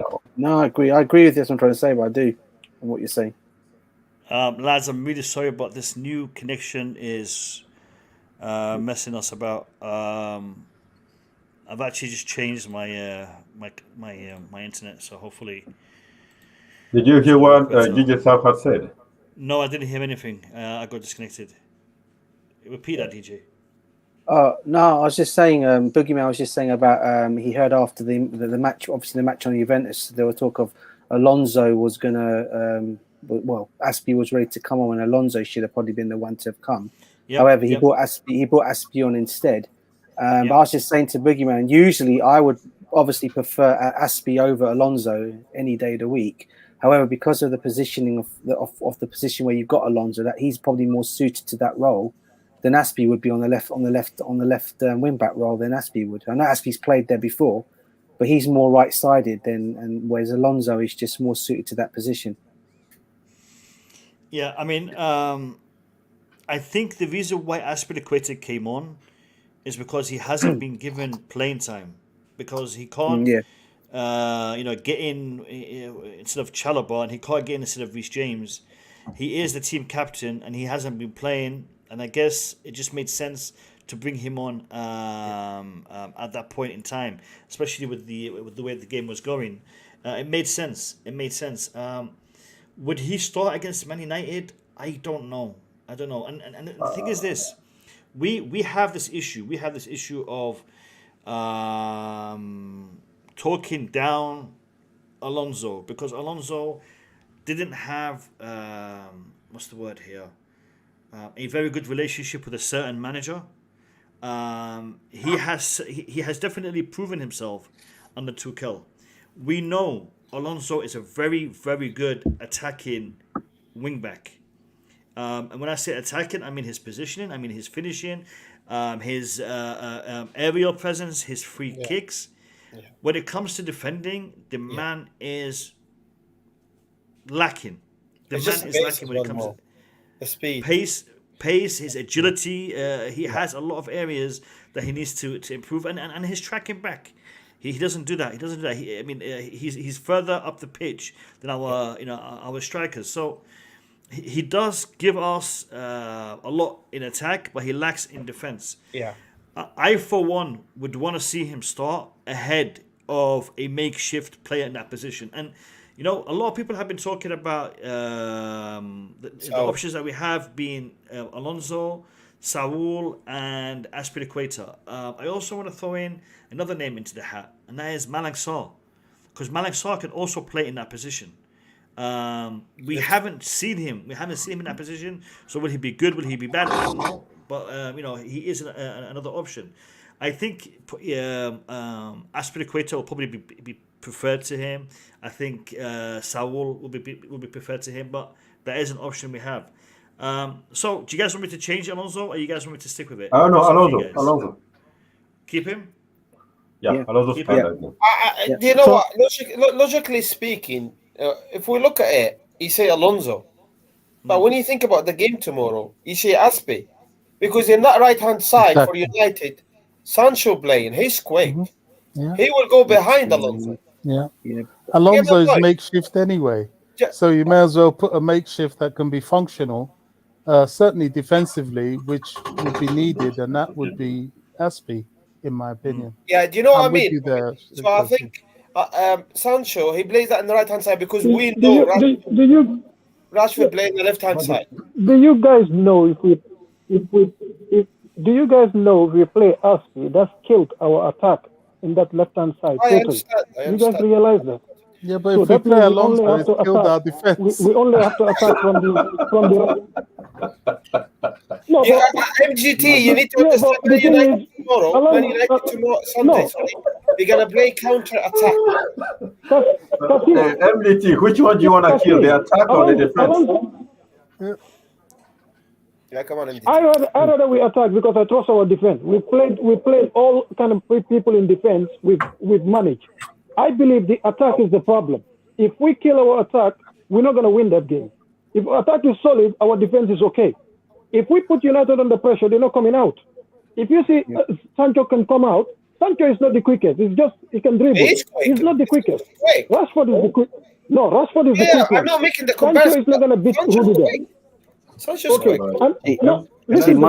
I'm just saying that Rudiger is playing on that side. So it's not going to be as much of a problem as we think. Once Rudiger is playing on that side. Okay, but believe me, Aspi, even as right wing back, he struggled against well defense teams. We struggle when he plays there, right wing back. Okay, so imagine Aspi moving Aspi to a left wing back. That's even worse because that means we're not going to attack from that end. So are we looking for a draw against United? Because Alonso has played against Atletico Madrid. MDT, when you look at it, against Manchester City. Yeah, when you look at it, Okay, MDT, so all day of the week, Alonso will start. But when you break it down, and that left-hand side we've got Sancho, Rashford, and the right-hand side we've got Sancho. And we care about that right-hand side because Alonso is just slow. Just Small Custom just addressed it as well. So in order for he will push him forward and Sancho counter-attack, he's going to go behind him. Do you get what I'm saying? Yeah. And obviously, I don't get it. You know what? I'm going to be honest. I don't get it because Tuchel has never played Alonso. How do you call it? What's his name? Aspi there. Aspi. It's either Chilwell or Alonso. No, hang on. Let me finish. Let me finish. Against Juventus, you come on, Boogeyman. You hear him. He said he was bringing out James. So Aspi was already on the line to get out. Then they had injury. So the assistants were already preparing Alonso. But he decided, you know what? Let's keep James and change because Chilwell's injured. That's why he wasn't planned. Okay, that wasn't planned. It was a spontaneous thing. But Tuchel has never, whenever Alonso is available, Tuchel always play Alonso or Chilwell. All of a sudden, no Alonso anymore. So I want to see the logic behind it because to say it's because of defending. Alonso, no. Listen. Alonso has been part of the defense. This defense that we currently concede 4 goals. He's been part of that team. All of a sudden, he's not good enough. Sancho, how many players has he faced? He's played better players than Sancho. Is Sancho the greatest thing? He's only scored 1 goal. I'm talking about Sancho's attribute. I'm not about scoring MDT. One of his attributes is the speed, the pace. So this the quickest player we have at Chelsea is not Pulisic, it's not Werner, it's Rudiger. Rudiger. Yeah, you're right. Rudiger is the fastest player we have in our team, and he will be there waiting for Sancho. Yeah, but can I say something though? MDT, nobody's saying that Alonso should not be playing tomorrow. What we're saying is Alonso against, even if Sancho become the player, Alonso is easy to pass, and Alonso, when passed, he always tend to commit fouls, and the Azpi is not that easy to pass. We already know that he's one of the 1v1 defender. So we don't even know if Sancho is going to be playing either. So the question is, if you ask me, Alonso start, but we should not just say Alonso is better than Azpi, because that's not the case. In 1v1 against Sancho, I'd rather have Azpi there. But when it comes to attacking, I want to have Alonso. So now, I agree. Whatever someone comes with, I don't mind it. But we're not saying that Alonso is bad. And nobody said that. That's your opinion. But if he's come to left wing back, there is no way Azpi is better than Alonso there. That's what I'm telling you. There's no logic, there's no fact behind it. But it depends on what you want from the game, right? That's what I'm saying. It depends what you want. If you want to defend, you play Azpi. If you want to attack to continue the flow, you play Alonso. That's what I'm saying. Good. Are we going for defending or are we going for attacking? Right now, United's weakest attribute, regardless of what Paul Scholes says, the weakest attribute is their defense. Yeah. The defense. That's why I'm going to play Alonso. Yeah, I wanted to ring in on that because I do think what Kazim said was bang on for me. Thank you, Coach. You still have to be, you still have to be cognizant of their counterattack, and they got weapons out there, and so do we. And for me, if you look at it like this, okay, we're gonna play Ruben in the middle, right? Then you're gonna have Alonso, Rudiger, and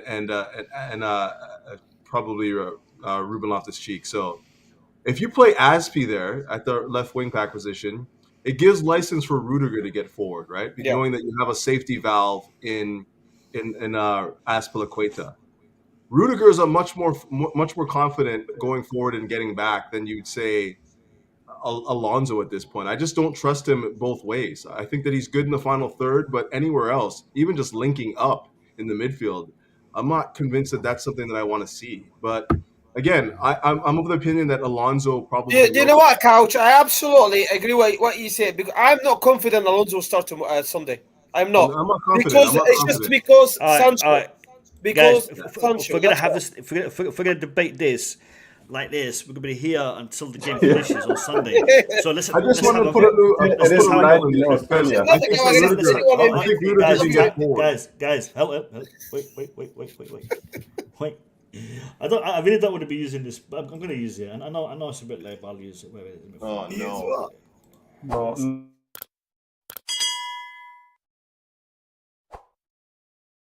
Guys, please subscribe to the channel. 66 likes. 66 likes. Do you know? Right now,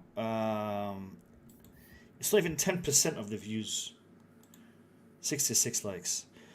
Thank you for everyone who has liked the stream. Big up to you. Let's vote. Couch. Alonso or Azpi? We're voting on what Tuchel's going to do, right? Yes. Okay, then he's going to go with Alonso. Thank you. MDT. Alonso. Bobby? I'm gonna really throw a spanner in the works, and I'm saying this. I have to speak from the heart here, because I think Alonso is too slow. So I will put James there and put Azpi on the right. Interesting. I like it. But doesn't that take away the strength of Reece James at that point, though? Well, something's going to be taken away because Chilwell's not around. So it's about looking I feel like Reece James is just so good on that right side. He's already has that been done before, though? Has that been done before? Has Reece James maybe not in public? He can in the academy. He played everywhere. Omar Qasim. He actually can play 6. He can play in the left. He can play in the right. Bobby's got a good point, actually. Got a good point. Hold on. We're gonna come back to another point. Let's get the vote done. I'm gonna ask you guys a question. DJ, Azpi or Alonso? Listen, my heart would always say Aspi to play, yeah, but I know it's not going to happen. I'm going to go with Tuchel was going to do, and it's probably going to be Alonso on that side. Right. Yeah. Right, Boogie. Alonso. And Kasim says Aspi, right? No. Azpilicueta. Aspi. All right. Yeah, I think it's going to be Aspi. I think. Mate. I think this. I want to talk for 5 minutes on this other topic. For 5 minutes, no more, please. Try to, if you want to talk about it, give me a few seconds, but don't go too much detail. What do you guys think about the recalling of Matson? Matson? That might be happening. Yeah. Do you guys think we should do it? We should do it? I think it is. Yeah, sorry, go ahead. DJ, go ahead. No. You Boogeyman first. Go on. Yeah, listen, he's an academic player, and I saw a few of his game in the development squad, and he played really good. He's just a little too short for me. But I think it's about time that he starts training with the first team, just so people can at least evaluate him, how he handle big boys, and how he tackle, and how he move the ball up, and because see if he can fit into Tuchel's system. I think it will be a good thing that he get recalled and used for the next 6 months, whether he stay in the team or stay on the training ground. If it doesn't work, next season he will loan out again. Okay, MDT, your thoughts on Matson, mate? MDT, your thoughts on Matson? MDT's not there. Guys, the thing is this. I think. Can you hear me? Yeah, go on. Yeah, for me, I'm stuck in the middle here. I want him to, because he's having a good loan, which will be beneficial for us. But if we need him as well, that's another thing. So for me, either way, if we don't call him, I understand. If we call him, I understand as well. But he would be better off if he has continue having this experience playing with grown up, and then that would be beneficial for Chelsea. But if he comes back, I know we need him. So either way, I don't mind. The question is this, MDT. Do you think he has the ability to mix it up at that level? Yeah. Attacking wise, yes. Defensively, because of his height, he can be caught out of position. But that's normal for young players. Even Reece James last year was caught a lot out of position. So that with experience, you gain your positional sense. But yes, he can cut it out. Yes, just like Lamptey, he can. In that case, I think the decision should be made in January, because Thomas Tuchel said 6 weeks, and then we're going to know. So that would be in January. So I think if Chilwell is going to be out for a little bit longer, then I think Matson might be recalled. All right, let's finish off the defense. Who's going to be playing in the center? Christensen hasn't played for a while, has he? No, he hasn't. So no. He's due a start. Yeah, I think Thiago started. No, Thiago, there'll be too many games in a row. I really don't see. I know it's a big game. Watford game is going to be crucial. So rotation will be involved here. Yeah. Can I just say something more? I think in January Chelsea should be going for Norwich Aarons. I think he's a very, very good player. Why will Norwich sell it to us? Say that again. Why would Norwich is a selling club, mate? Norwich is a selling club. Kasim, the question is, who's going to be playing in the centre of defence? Okay. Christensen, Rudiger is the only one that never gets a rest, and Chalobah. Centre back three. Rudiger, Chalobah. Christensen, Rudiger, Chalobah. Okay, I can see that. Does anybody object? Christensen, Rudiger. I don't see Christensen in it. I don't see Christensen in it. I'm not objecting. You can say Thiago and Chalobah? Yeah. Is that what you're saying? Yeah, Thiago Chalobah. I think Thiago will play big game in it. They'll be playing Thiago, I think. And also, what Bobby's saying as well in terms of rotation. I get that as well, but I just think for this game, I just got a feeling he'll put Thiago in the middle. Yeah. Thiago Silva in the middle. The reason is simple. Ruben is there. Ruben we need someone to read the game faster. If Ruben make some mistakes, because Jorginho is not gonna cover for Ruben mistakes. He's not that good at it. Okay, who objects to this back three? Anybody object? No. Okay. Who's next to Jorginho? Loftus-Cheek. Ruben for me. The Silky, the Rolls Royce, we call him, eh? Not Saul Niguez? Nah. Saul Niguez? Boogie will take Saul any Say that day again, because mate. Ruben Why are you saying Boogie, man? Are you being tacky again? He was European. He should have played instead of Kante, and I was right. Kante got injured now, bro. You know what? I think next to Jorginho, we should play Ross Barkley. What do you guys think? I think he can do the job. I know why Mo said that. I think Ruben for me there. I don't know what anyone else is. Ruben, DJ. Boogie will choose Barkley or Saul because Ruben make a lot of mistakes as well. Oh yeah. That's right. I remember the 11 with I remember the 11 Barclays in the team that Boogeyman was suggesting before. It was 10. No, it was Couch. It was Couch. Was it Couch? I think guys, Pogba's not playing as well. Pogba's injured.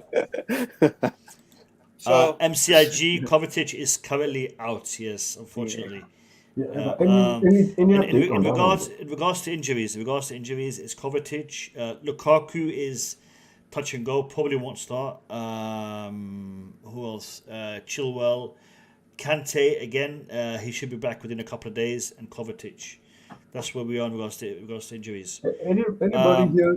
Yeah, so good. Anybody here? Yeah, go ahead. Press, when he been asked, so is Lukaku close to return, or will Lukaku be starting the game? He says something like, "Yeah, the player would like to start, but I don't think he will be starting." Oh, he says it was just blunt to me. Like the answer was too harsh. Playing it tactically sound. He doesn't want to say he's not playing. He doesn't want to say he can't play. He doesn't want to say that he is. So he's giving Man United food for thought. Keep in mind he was on the bench against Juve, so he could be on the bench again tomorrow. I personally think he will get minutes tomorrow, but I don't think he will start. Okay, I just feel like maybe Lukaku says something like, "I'm ready to play." Tuchel didn't like too much of. I mean, that's me thinking too much probably, but Tuchel maybe doesn't like. You know, Boogie, I always tell you guys this: footballers always lie about injuries. So it's up to the manager and the medical team. Because I told you, even when Pulisic, the rumor was like he's ready. I said it is a lie. That injury doesn't heal. That you need more time. I said it again with Lukaku. Even yesterday, Kasim, you remember? I know. I think he's going to start. I think Lukaku will start. Okay. No, he won't start. He won't start with that injury. He will start.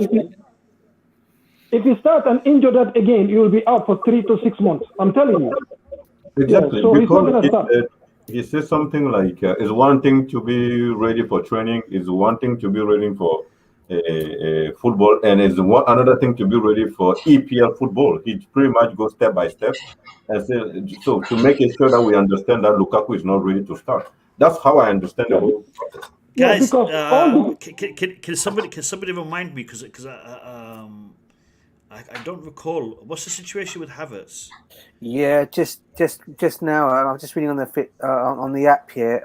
It's saying here that Tuchel issues Havertz update and talks. It says Thomas Tuchel has confirmed Kai Havertz is fit to play against Manchester United. Fantastic. Yeah, it is fit. Fantastic.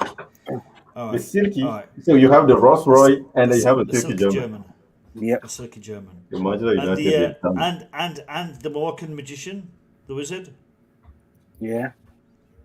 Are we doing this? Yes. The magician, Captain America, and the Silky German. Is that what we're doing? I see Hudson-Odoi in that lineup. I think it's gonna be Cho, Mount, and Havertz for me. I think tomorrow. Oh, sorry, on Sunday. Cho, Mount, and Havertz. Oh, crazy. Or Mount, Cho, Havertz. I think the reason why Mount has to start this game is because of Alonso, man. Because Mount is going to run that channel so hard. Yeah, that's true as well. Yeah, Alonso, No, I read somewhere that Alonso I can get that, though. and Callum. Sorry, lads. I read somewhere Alonso and Callum don't have good chemistry. Is that true? Who's that? Sorry, bro? Who's that? Sorry, bro? Alonso and. Callum. But I don't. But you know what, Mo? Each other's way more because No. Alonso pushing that forward.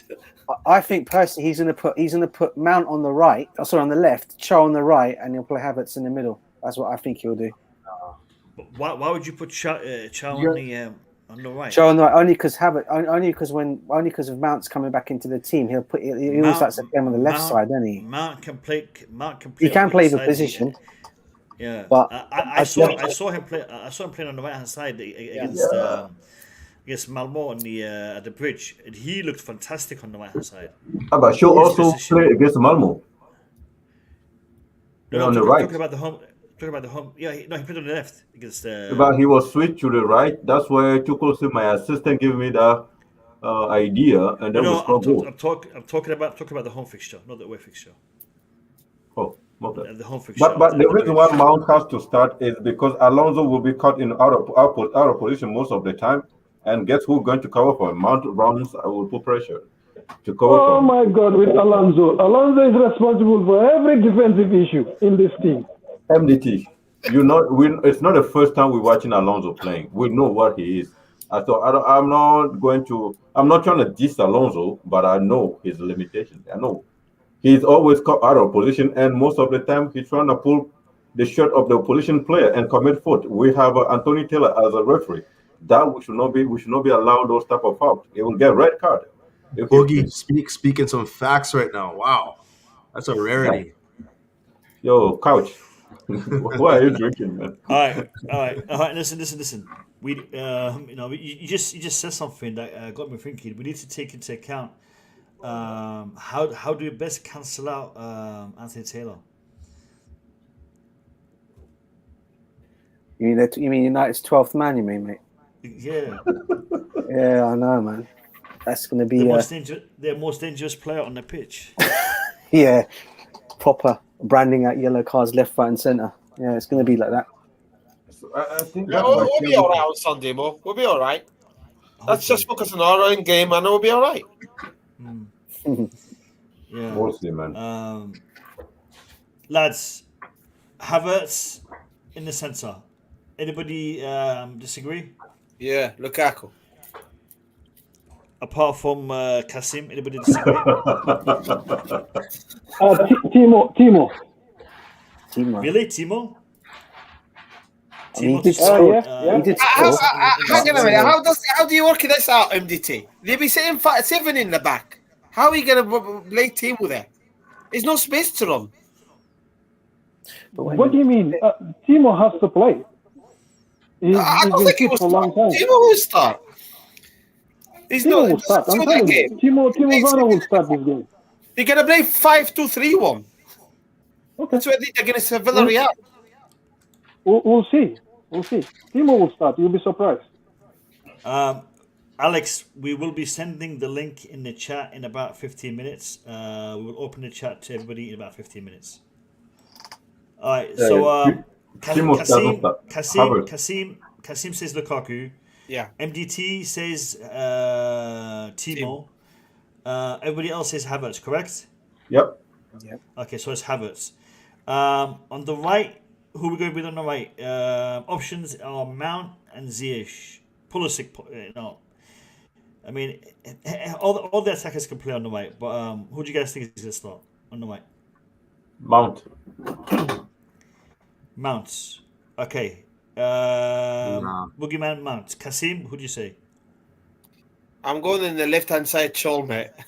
Right hand side. That's an easy one. Right hand side. Do you know what? No, that is a difficult one more because Ziyech's hitting form now. Mount has been out of form, but a lot of people say it's important. I don't know what he connect the right hand side to Alonso left hand side. So you boogeyman saying Mount is going to play in the right because Alonso, but Alonso playing in the left hand side, bro. So how do you work that out? I don't know. So I think in form, you got to start Pulisic. But in form, Kasim, who is Tuchel gonna pick to be on the right hand side? I'm gonna go Pulisic to me, mate. Pulisic. Yeah. Boogeyman Mounts. 100%. Yeah, I'd say on form. If we're going off what Tuchel's saying, I'd probably say he's going to probably put Mount or Cho there. I'd keep Cho on the left. Wait. DJ, you just said based on form, you'd put Mount. No. I said based on form. I'm saying Ziyech should be in there, but I don't think he's going to do that. I think he'll put Mount there, and I think it'll be Cho for me. Cho on the left. Okay. Same as DJ. All right. Bobby. Do you know, I find myself actually agreeing with DJ. Although I do like what Kasim said about playing Pulisic, but I think Pulisic comes off the bench. Ziyech, another one. If it's me, I would play Ziyech. I suspect he'll go with Mount because we need the high octane up front against Man United. Definitely, I think Lukaku will be on the bench because we will. These sort of established teams, they struggle with our mobility up front. It was the killing of Leicester United. Maguire wants someone to mark. If you give him no one to mark, he'll go around kicking everybody. Bobby, I don't think Maguire playing. Of course, he's suspended, isn't he? Yeah. So it's even worse. Brand's out as well. Bailey, is it Bailey? Yeah, Eric Bailey we started. Yeah, it's another one. He, although he's a bit more mobile than Maguire, but when he gets frustrated, he likes to kick everyone, kick his teammates, kick the referee, kick the coach. So yeah, I think we'll go that way. False 9 for a little while. Maybe later on, Lukaku comes on. And the good thing is, last time when Pulisic and the Ziyech came on together, they played really good. Fantastic. So why do we repeat them as a sub again? They can come in together again. And they played well. They played well off the bench and when they started. You see, the thing is this: for me, Mount has to play either to Sunday or against Watford. So where do you play him in which game? Because there's gonna be a rotation. Whoever plays against Man United probably would not play against Watford in regards to this position. I have a feeling. MDT, who are you going for on the right? This is the most difficult. You guys choose Kai already, so this is the problem. Because I was gonna go with Mount, Pulisic, and Cho. So Kai is there. Hold on, you were going to go with Mount, Pulisic, and Cho, so Mount would be in the centre. You see, but the Pulisic is like false 9. Pulisic will be the false 9. That's what I thought will happen. I don't think Kai will play. Kai is coming back from hamstring. You don't rush somebody from hamstring, but I don't know. So I'll go with Pulisic. I will sacrifice Mount. I don't know, but I think Pulisic will play. I don't think Kai will play, but Pulisic will play. All right. Okay. Couch. Man, form, always form for me. We have enough players in the squad. We got to be looking at who's in form. For me, Mount is not in form. He's lost a lot of weight. He hasn't been able to eat because of his teeth. So I don't see Mount playing this game. He's lost weight, Couch. He lost a lot of weight. I know he's lost weight. He hasn't been eating. I'm not the first person that said that. Yeah, and even the last time he's played, he hasn't really been in form. Like we're talking about this work rate and endeavor off the ball, he hasn't really been good. So I don't see him starting. I think Ziyech holds his position because he's been playing well, and I think that you go with Callum Hudson-Odoi on the left. I don't know who's going to play striker. I would actually play Werner there, but if you guys think it's going to be Havertz after coming off of a hamstring injury, then I'll go with it. But I think it's going to be Werner or Pulisic maybe. Why not Werner on the left? Why not Werner on the left? Why not Werner on the left? because Cho's got that on lock. Cho has to stay on the left. Yeah, Callum has been outstanding. Based on that logic, they need to play Pulisic or Ziyech on the right. Yeah, but there's something I don't understand. Listen, Ziyech. All right. Hold on. One second. Why not? Why don't you guys think? Hold on.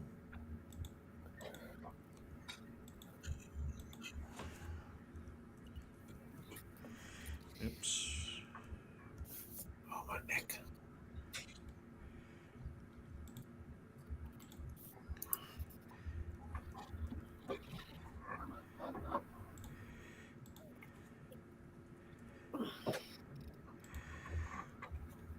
What's wrong with this? What's wrong with this? I think this is more likely. This is more likely than Kai. Kai is not going to play. Yeah, well, they said he just came from that. I think is it hamstring? No, or hamstring in it. Yeah, I'd be very surprised if he start Mount, man. He's not been in form until May, and people say he works hard, but I didn't see it against Juventus as well. I agree. Yeah, I think Callum's got to play. He's our best player at the moment. I think Pulisic is in top form, and Ziyech has been playing well, so it'd be difficult, isn't it? Yeah. For me, if you want to attack and you want to win the game, that's what you'd go with. Because if you want to, the way I see it, this attack will give Man United a lot of problems, especially with the defending that they've been having. I want to see someone get slapped in the face on Sunday. You know who it is? Paul Scholes. Right? Yeah, but so 100%. This is the attack that will do that for him. I'll this go is the with attack this. that will do that. I'll go with this if Kante was where Loftus-Cheek is, because Kante will at least play for two people. I will go with this if in the position it was Kovačić. Kovačić will do a lot of run in the middle, but Jorginho and Loftus-Cheek in the midfield and put three offensive players there is a suicidal. We're not going to. I don't think Tuchel's going to go that way. The thing is, what are you worried about, Boogeyman? What are you worried about? Because Pogba's out. What? He said the same thing last game. I don't care about Drogba. Who care about Drogba? Is never played good. Pogba. What are you worried about? If these two in the middle, I want to know what you're worried about, because Fred and McTominay, it's just these two. Hear me out. Listen, I will refer you to Juventus. When Loftus came to the game against Juventus, I will just refer you to that game. As soon as Loftus came to that game, just watch 10 minutes of that game. Loftus and Jorginho together in the middle. You don't take into account that he has to adjust to the pace of the game when he comes on, because he played great once he settled. Yeah, he did. So if you think somebody's just going to come onto the pitch and just get the pace, it's not that. I understand what you're saying. You're saying that he's not good because he doesn't track back and he doesn't win. We don't need him to do that in this game. Okay, we don't need. This is EPL. Why people think we don't need Loftus to track back? We don't need him. Of course, we need him to track back. We don't need him to be on his P's and Q's the entire game. Just like how you said it during the Then there's going to be a big hole between our two people. You said the exact same thing. You said the exact same thing against Juventus. He came on in the 33rd minutes of the first half, and he bossed the game. Who came on and bossed the game? Ruben Loftus-Cheek in the midfield. Very good. Okay, good. Then we did. Guys, we'll disagree with that one. Then guys, I don't agree with you. Hold on, Boogie. Listen. While you guys are contemplating the attack, I want to ask the people in the chat to subscribe. I am 27 subscribers away from reaching a small milestone of 8,400. 27. Wow, that's subscribers, and we get to 8,400. So please subscribe to the channel if you haven't subscribed already. I know a lot of you guys are watching my stream from your timeline. It gets recommended to you. You click on it, you watch it. A lot of you hit that like button, and I said thank you. But if you subscribe to me, it would help my channel grow and get more exposure. So do us a favor and subscribe. And also, if you're enjoying the stream, hit that like button. Guys, let's have a vote. Yes or no? And if you say no, you can change one player. If you say no, you can change one player. We're gonna start from Couch. Couch. These three up front. Yes or no? I can go with that. I would say Werner, but I would go with that. All right, sweet. MDT. Yeah, I will go with it. I was gonna say Werner too, but these three guys have played the last two games pretty well, even when they come off and whatever. So I think it's fair for them to continue one more game. Yeah, brilliant. Bobby.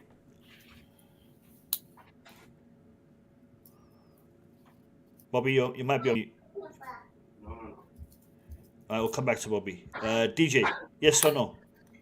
Yeah. This will be good. Brilliant. Somebody's cooking in the background. Boogeyman, yes or no? Big no. Who would you change? Ziyech will stay out of this one and Mount start. Mount to start instead of Ziyech. Yeah, but you've got to give us a reason, mate. Why? I don't give you the reason. You just don't listen. Kasim, you don't listen. That's the problem. 15 minutes. We've been speaking for the past 15 minutes. Kasim, you don't yes listen. Or no? And at the end of the day, you just burst out. You don't listen. Okay, I heard you, Boogie. I heard you. And the people in the chat heard you. Kasim, yes or no? That's wrong. Just answer the question, please. Okay, please, okay, I'm okay. Yeah. No, obviously, I've got a feeling Lukaku will start, but I do go with that. I think Pulisic in form. Callum has got to play, obviously. And I think Ziyech his last two games he's been playing well. So, yeah, I go with that one. Fantastic. The people in the chat have had varied opinions, but like the people on the panel, consistent with these attackers. People are saying Werner. Quite a few people have actually put Werner in the lineup. I wouldn't be surprised if we did see Werner, but if we're basing it on form, and we're basing it on performance, these are the three that we would be starting with. Barry Burton, haven't seen him for a while, so big up to Barry. Good to see you back in the chat. If Lukaku is fit, he starts, or should he? Definitely. If Lukaku is fit, he should start. But when I say fit, it isn't just physically fit. It needs to be match fit. It needs to be sharp and ready. So, from what Tuchel said in the press conference, that is still not 100% clear. But if he is fit, definitely he should be starting. All right, I'm gonna put the link into the stream. Copy to clipboard. Here we go. Paste. Send. All right, guys. The stream is now open to the public. Click on the link in the pinned comment and jump in. Whoever wants to jump in, you're welcome to do so. The lineup, as predicted by the Blue Lounge: Mendy in goal, Rudiger, Thiago, and Chalobah in defence, with Alonso and Reece James as the wing backs, Loftus-Cheek, Jorginho in the heart of the midfield, Callum, Pulisic, and Ziyech in attack. And hopefully we will be able to show Paul Scholes the strength and depth we have in defence and in attack. That is the required outcome. Big up to Redneck. Welcome to the stream. I have Mick Flash trying to get on. Mick Flash, you have to reset your connection. It's not connecting. So jump out and jump back in again.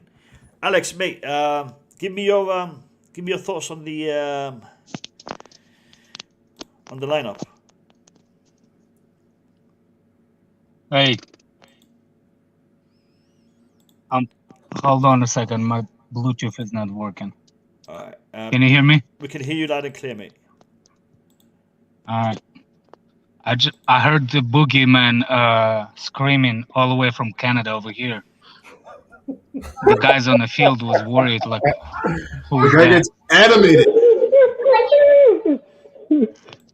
I think it's gonna be Mount instead of Ziyech, but it's not for the reason because of the boogeyman gives.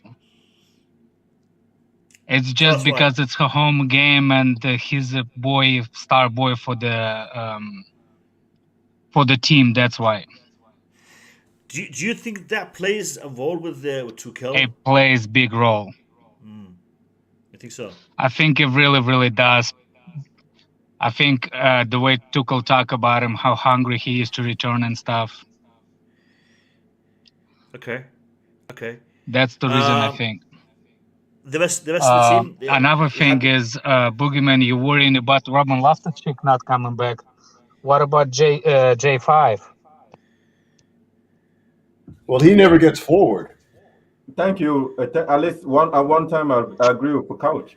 J5 doesn't press. He's always at the back, always checking not to leave his space empty, and that's why he doesn't. I think he can run forward and backwards and still defend better than Gen 5. Oh God, man! Yo, guys, hold up. I haven't seen Zion for ages. I haven't seen my brother Zion from Blue Class TV for ages. Welcome. I'm gonna leave. I'm just gonna say hi and stuff like that, and say that the reason why I was gonna put Mount. I'm about to go play, so. Thank you, Alex. Always a pleasure. See you guys. Ragnek, before you go, let me make sure you're wrong. Easy, mate. You're wrong, man. I think that's the word that you use since your mama delivered you. You're wrong. You're still wrong. Okay, bye. All right, guys. Let's not talk about that kind of stuff, man. Keep personal stuff out of the stream. Big up. Kawasi, welcome to the stream. Kawasi. Yeah. Thank you, Kasim. I want to congratulate. Hold on. Slow down, Kawasi. Slow down. Yeah, I want to congratulate Kawasi is being a subscriber for a very, very long time. I always enjoy reading your comments. I always enjoy reading your input. Thank you. So it's good to have you on. Welcome to the stream. Give me your thoughts. Yeah, I think so far so good. I mean, the lineup looked perfectly very well. But at the upfront, I'll go with Cho and Ziyech because in our game against Juventus, you see that the combination of Cho and Ziyech has been working of late. It's been working very perfectly. So I believe up front it will be Ziyech and Cho with Pulisic as has been displayed. These are my thoughts. Okay. And in regards to the rest of the lineup, are you happy with Alonso? Do you think Alonso. Yeah, I think Alonso will play because United have a weak defense, so we need to attack them. I think Alonso will be the right person to be at the right back so that we can attack, and it will help us to get more goals. I mean, our goal margin will go up. I believe we can be United by a wide margin. I believe so, and Alonso will be the right person to play the left back. Yeah. All right. Sweet. Kawasi, always a pleasure. Thank you for coming on, my friend. Thank you very much. We'll speak to you soon. Take care. Take care, care. brother. Take it easy, Take care. Bye.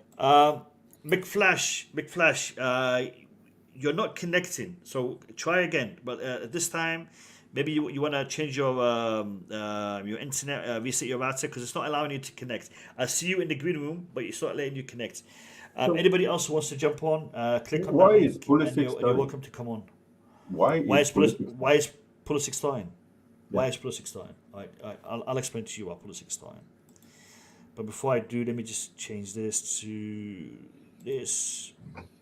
No, let's go to this. All right. Why is Pulisic starting? The game that we're playing against Man United is a game that we need to win to continue our challenge for the title. Okay. Man United have gaps, holes in defense and in midfield. The two players that can best exploit them in midfield will be Ruben Loftus-Cheek, and in attack it will be Pulisic. For me, I don't really mind having Mount on instead of Ziyech. I don't really mind it.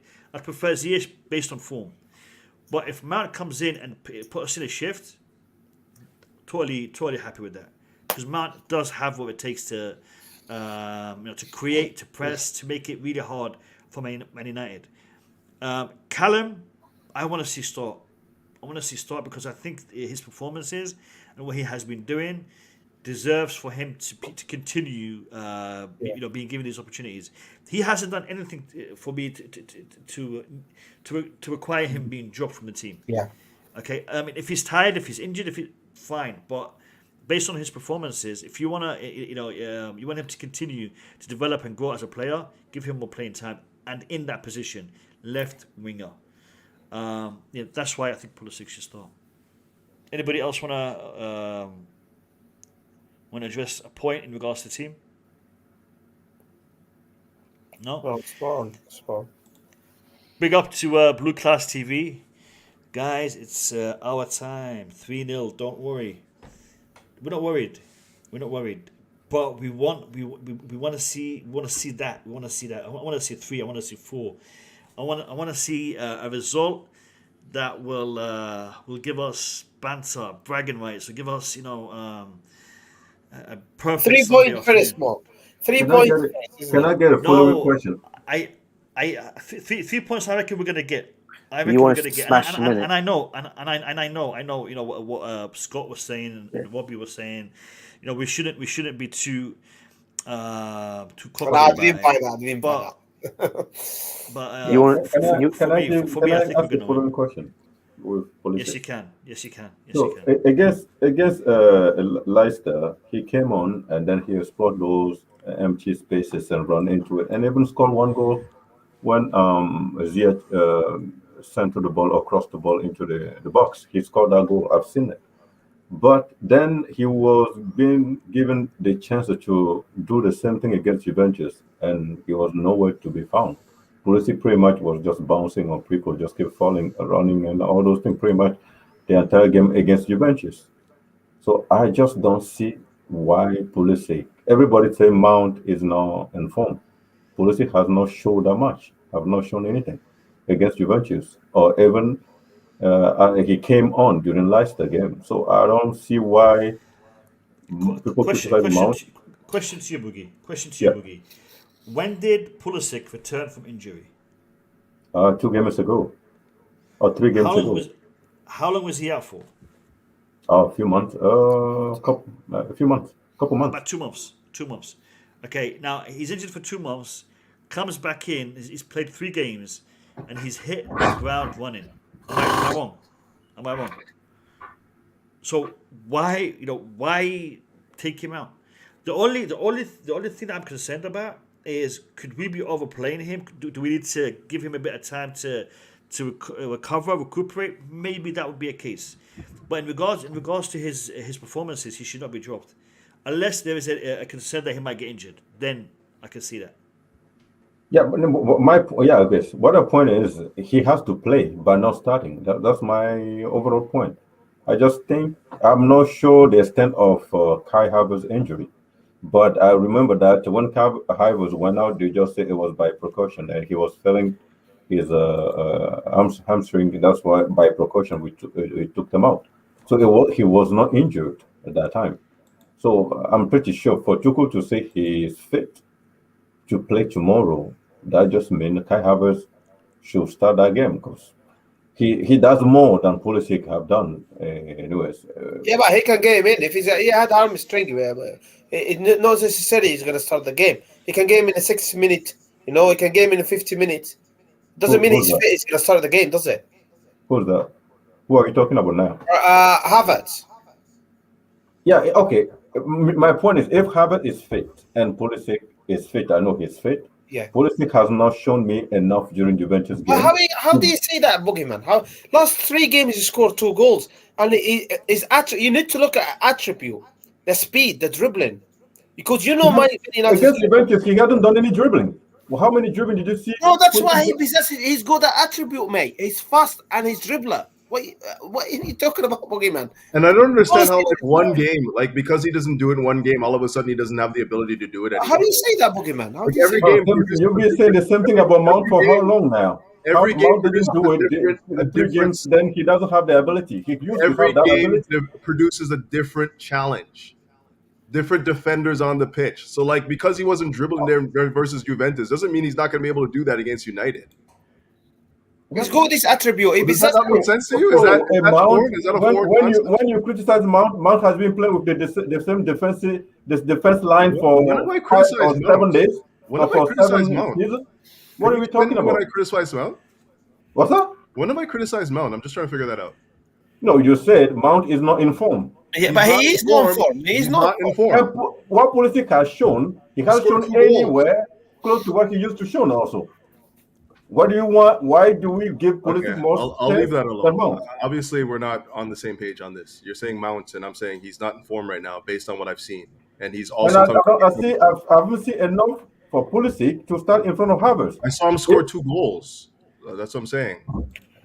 I don't know. I saw him score 2 goals. Yeah, I mean, against Juventus, he was nowhere to be found. Okay. Against Leicester, what do you mean?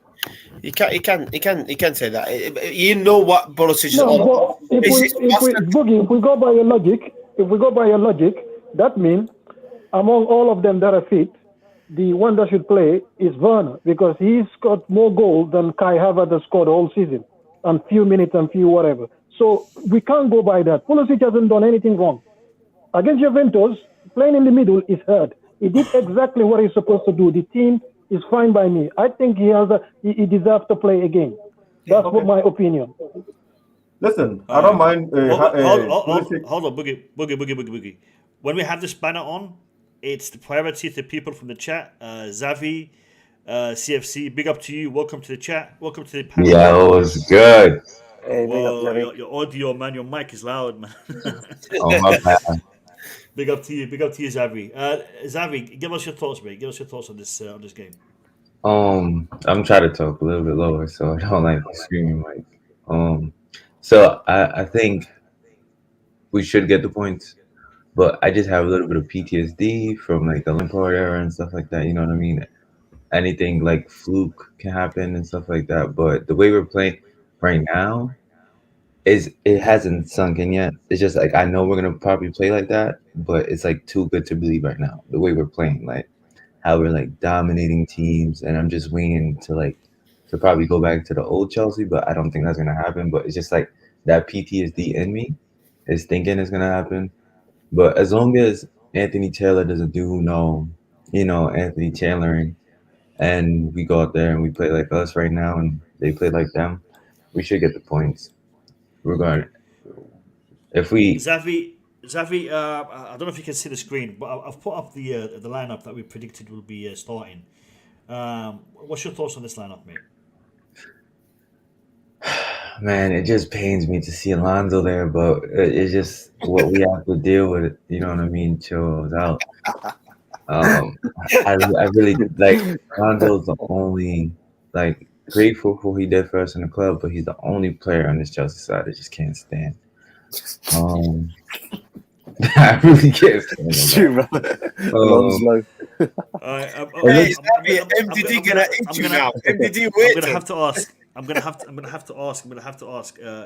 Why is it because of his pace? Is it because of his agility? Is it because what is it specifically?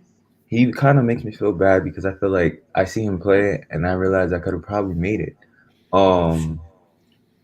But like he's very good attacking, has a good left foot, shoots, but he slows down the game for me for one. Like he just takes one touch too many. He's horrible defender.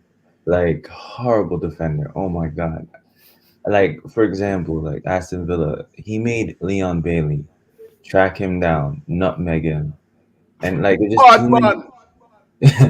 just too many disaster classes I've seen from him.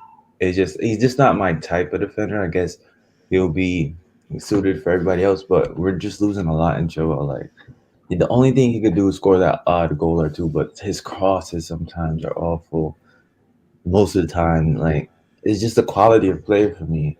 And I think what really threw me off was that West Brom when he just went straight through the bus.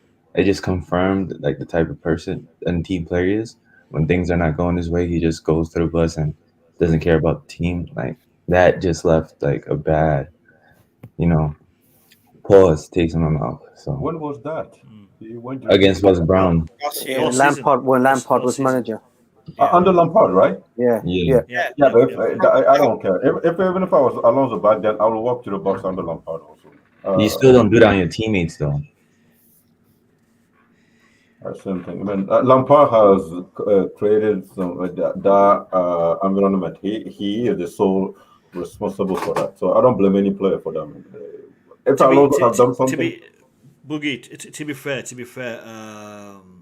there's two sides to every story. Lampard, he disrespected him in front of the whole team. Yeah. But he did that after Alonso left and went on the bus. Okay, so Alonso made a mistake. Lampard should have handled it better. At the end of the day, I think what Alonso has done since he was brought back by Tuchel, it's been good. His performances have been good. I know we are uncomfortable with him because of his lack of ability in certain areas. Just like when Kepa is in goal. We know Kepa is a good goalkeeper, but we also know what his flaws are. If you shoot from outside the box, 99.9% it's going to go in the back of the net, because Kepa has a problem in stopping long shots. So we know where his flaws are, and because we know Alonso, we know where his flaws are. We get nervous. We like to have players that's the thing. A little bit more complete. Again, as much as can I ask you, who do you want to see there? I'm thinking. Can we have one person talking? Go on, Boogie. As much as I understand his worries, and with Alonso, we had a lot of clean sheet also, right? So I just don't see where the problem is. Alonso, at the end of the day, has played games where we won 3-0, I think 2-0 and 2-1, if I remember the first three game of the season. Even the Super Cup, I think the Super Cup, it was Alonso. Chilwell was nowhere against around the team back then. So Alonso has been trained for the team since that. So I think we should not be too much worried about it. And as much as it is, I mean, at the end of it is Manchester United. They're not in top form, and I think Alonso will do the job properly, and we should be able to come out of that and not having any issue with Alonso, especially that someone has said Rudiger is there also. And we've probably been asking Rudiger to temper his taking the ball all the way up to the pitch. We will temper that down a little, not to do that too many times, and just make sure you cover for Alonso's mistake. So I don't worry. As much as our front three start scoring goals, we should not be worrying too much about Alonso. That lineup, do you guys see Kai Havertz starting up top though? I agree. To be honest, I think Kai Havertz should be where Pulisic sitting there. That's why I keep asking the question: why is Pulisic starting? But I mean, a lot of people think Pulisic, so I don't mind it. I think he might come on in the second half. Oh, Pulisic? No, Havertz. You see, the thing is this: starting him, you are risking him. If he has a hamstring niggle, you don't want to make that any worse. So, if we start with Pulisic, we don't get the performance we want. We don't get the goals that we want. And then you want to bring in Havertz. You want to bring in Lukaku. You have the option, but to start with him, then he's going to have to play. And between Havertz and Pulisic, who is a better impact player? Pulisic. Exactly. So there's so many things that point to the fact that Pulisic and Ziyech both have to come in when things are not going okay, because they've shown it against Leicester. So start Havertz and Mount. Is that what you're saying? Yeah, I will put Havertz and Mount. They both. Havertz was injured. Mount is not top at this point, but I still think both have to start. And if for any reason we are 0-0 second half, Pulisic, Ziyech come.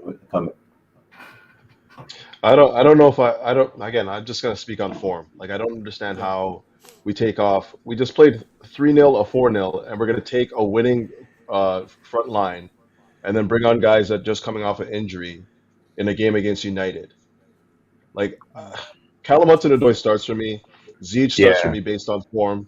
And then Pulisic, I can see where you can. I said Werner just because I don't think that any, whether it be Werner, Pulisic, or Havertz, neither of them have really shone brightly for me as a what is it, like the false nine or whatever it is. I guess Havertz has been more of a not nine, but like you could play any of those three in there, and I'll be like, sure, it makes sense because none of them have really taken the position and run with it as far as I'm concerned.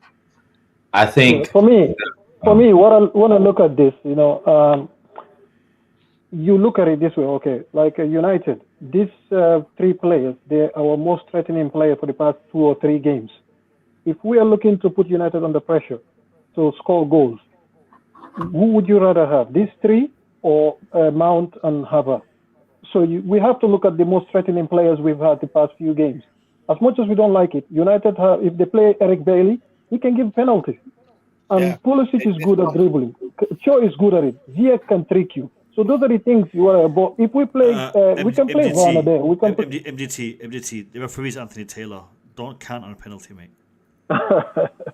Yeah, you can so do. Pully, I'm counting on Pully. I'm counting on Pully to come good like he did against Leicester.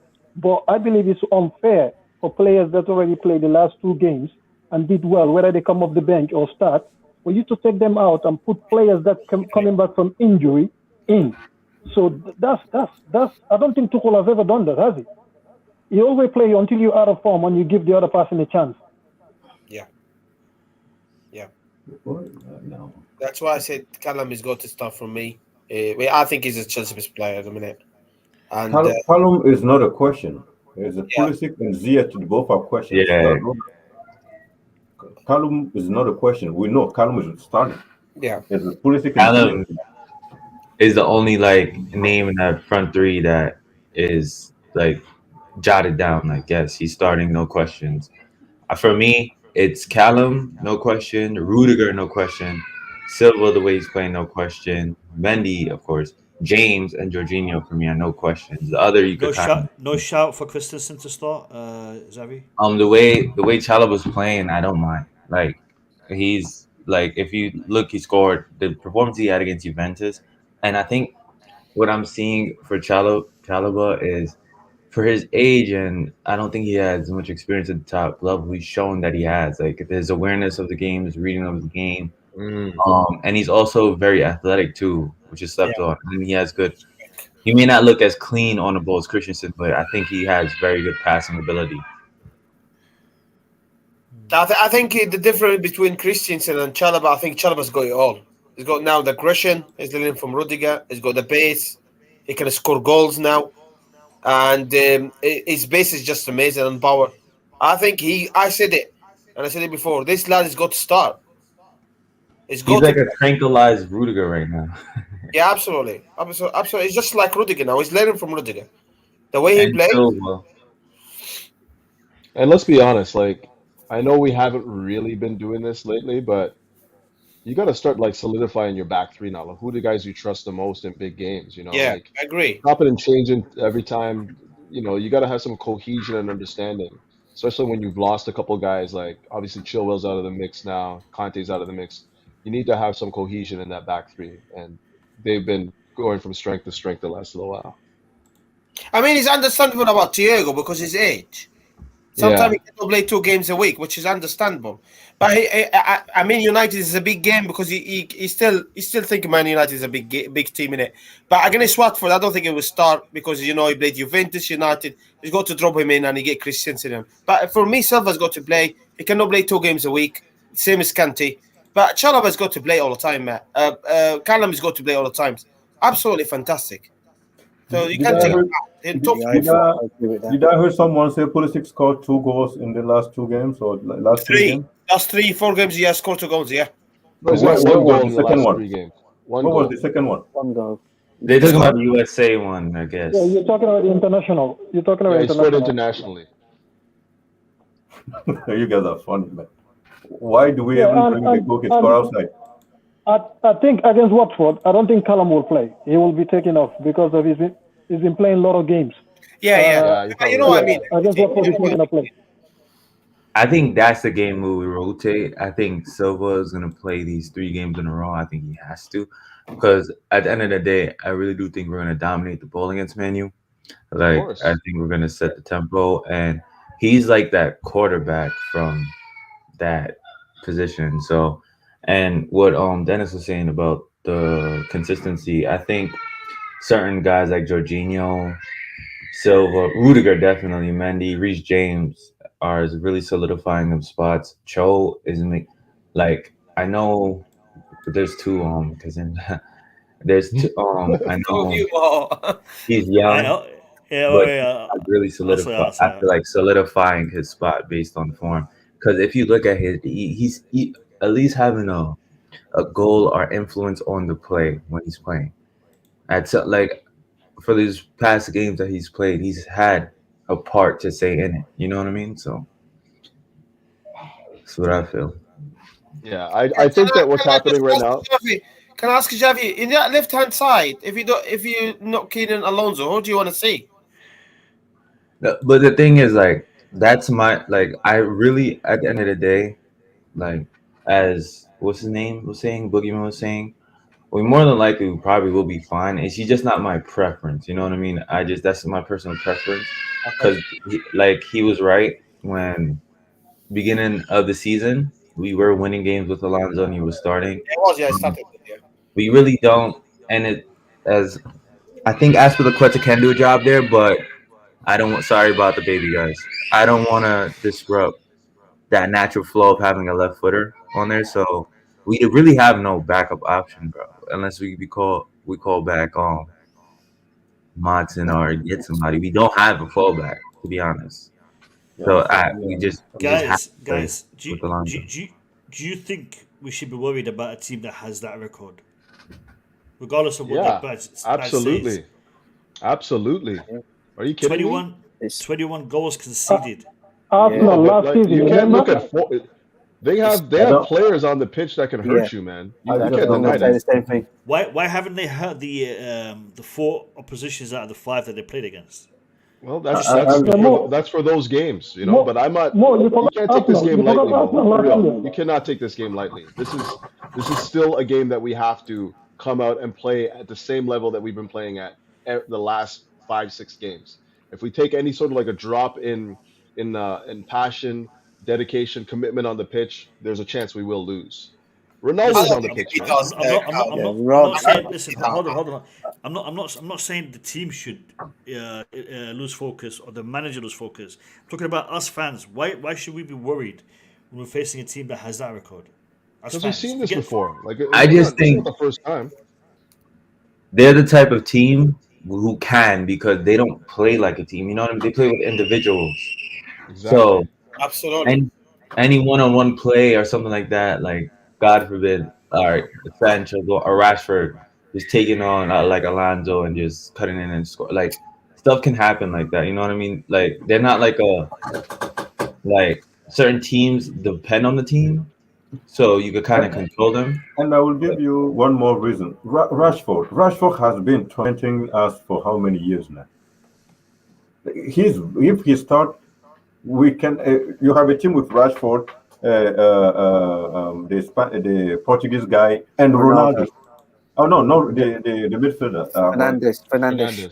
Fernandes. You have Rashford, Fernandes, and Ronaldo, and you ask why do we have to worry? We have to worry because Fernandes and Ronaldo already have a connection. That's established. They Ronaldo take 2 meters away from Thiago Silva and the ball is crossed into that box, I guarantee you he will head it. Whether it go in or not, that's something else. That's how the guy know how to read the game. But I mean, I'm not sure, man. We have to go there and play our game. You got to be cognizant of the individual quality on the pitch. We have to press. That natural partnership between Fernandes and Ronaldo is definitely a threat. But again, its form goes out the window when you play these games. You know this, Mo. Like this is something that you can't look at the form table and be like, why are we worried? We're worried because I give you Anthony Taylor. A big game. The one reason. Yeah. Never forget that guy. Yeah. That is a factor. That is a factor that I am totally worried about. I am. Yeah, is Bobby still here or Bobby's gone? Bobby's here, but he's listening. He's listening. Bobby, can you hear us? Bobby? No. I think Bobby... Oh, I just want to say, mate, I see it differently, mate. I see it absolutely different. I know people... I think Man United very, very, very poor, man. They're just very, very poor. They don't play as a team. Like a Juventus. Listen. When you say that. Kassim. Well, what's happened to you? We just got smacked 4-0, mate. That's hilarious, though. Kassim. What are you talking about, Pokemon now? Kassim. When I had Bobby on the stream, you smashed him, man. I mean, come on, he's a guest. He's a guest in our house. Take it easy on the man. Which one? Bobby was here earlier. Come on, Mo. You have to say always. You have to keep it 100, bro. You know, and he knows it. He admit it. Is it you're right? Yeah. So what do you think he will say? He will say he admitted. I am not concerned. They are very poor. I love the raw directness that Kassim brings to the stream, man. It's like boom. And I tell you what, Mo, you have to keep it 100%. How many? Out of 100, how many times it comes right? 99? No. That's confidence. You know no, what I mean? no, 40%. What are you talking about? Come on. I think honestly, Boogeyman, I think they're very, very poor. Is this dude actually gonna do anything for Man United?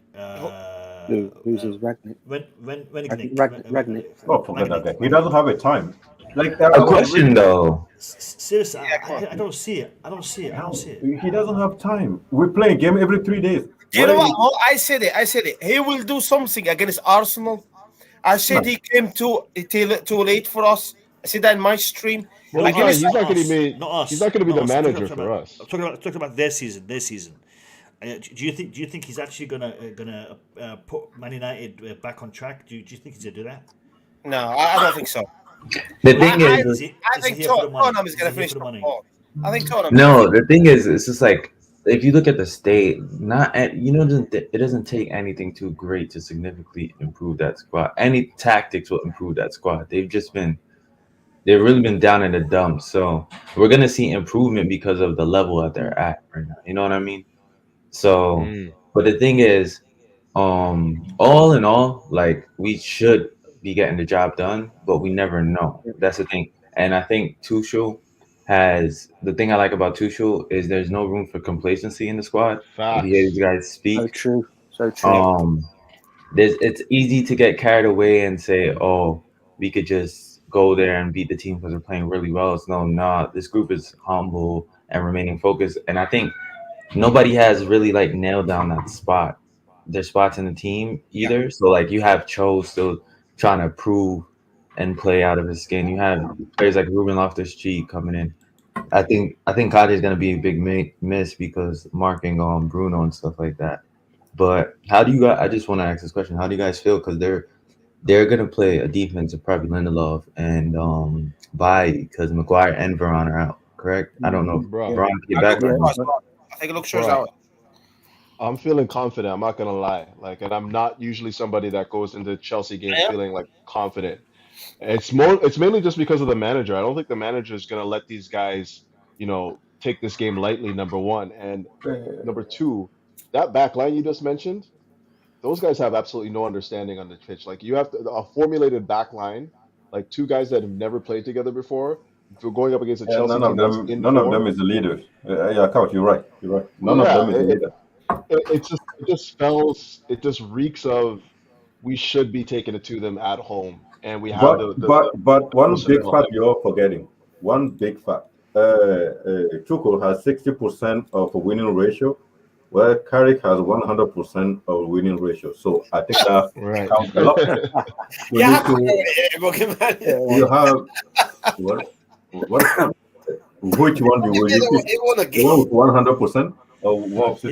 He's going to have a 0 winning ratio in the Premier League on Sunday. And that's the thing too. They're like, I know we missed Chilwell, Kovačić, but we've seen that we can cope without certain players.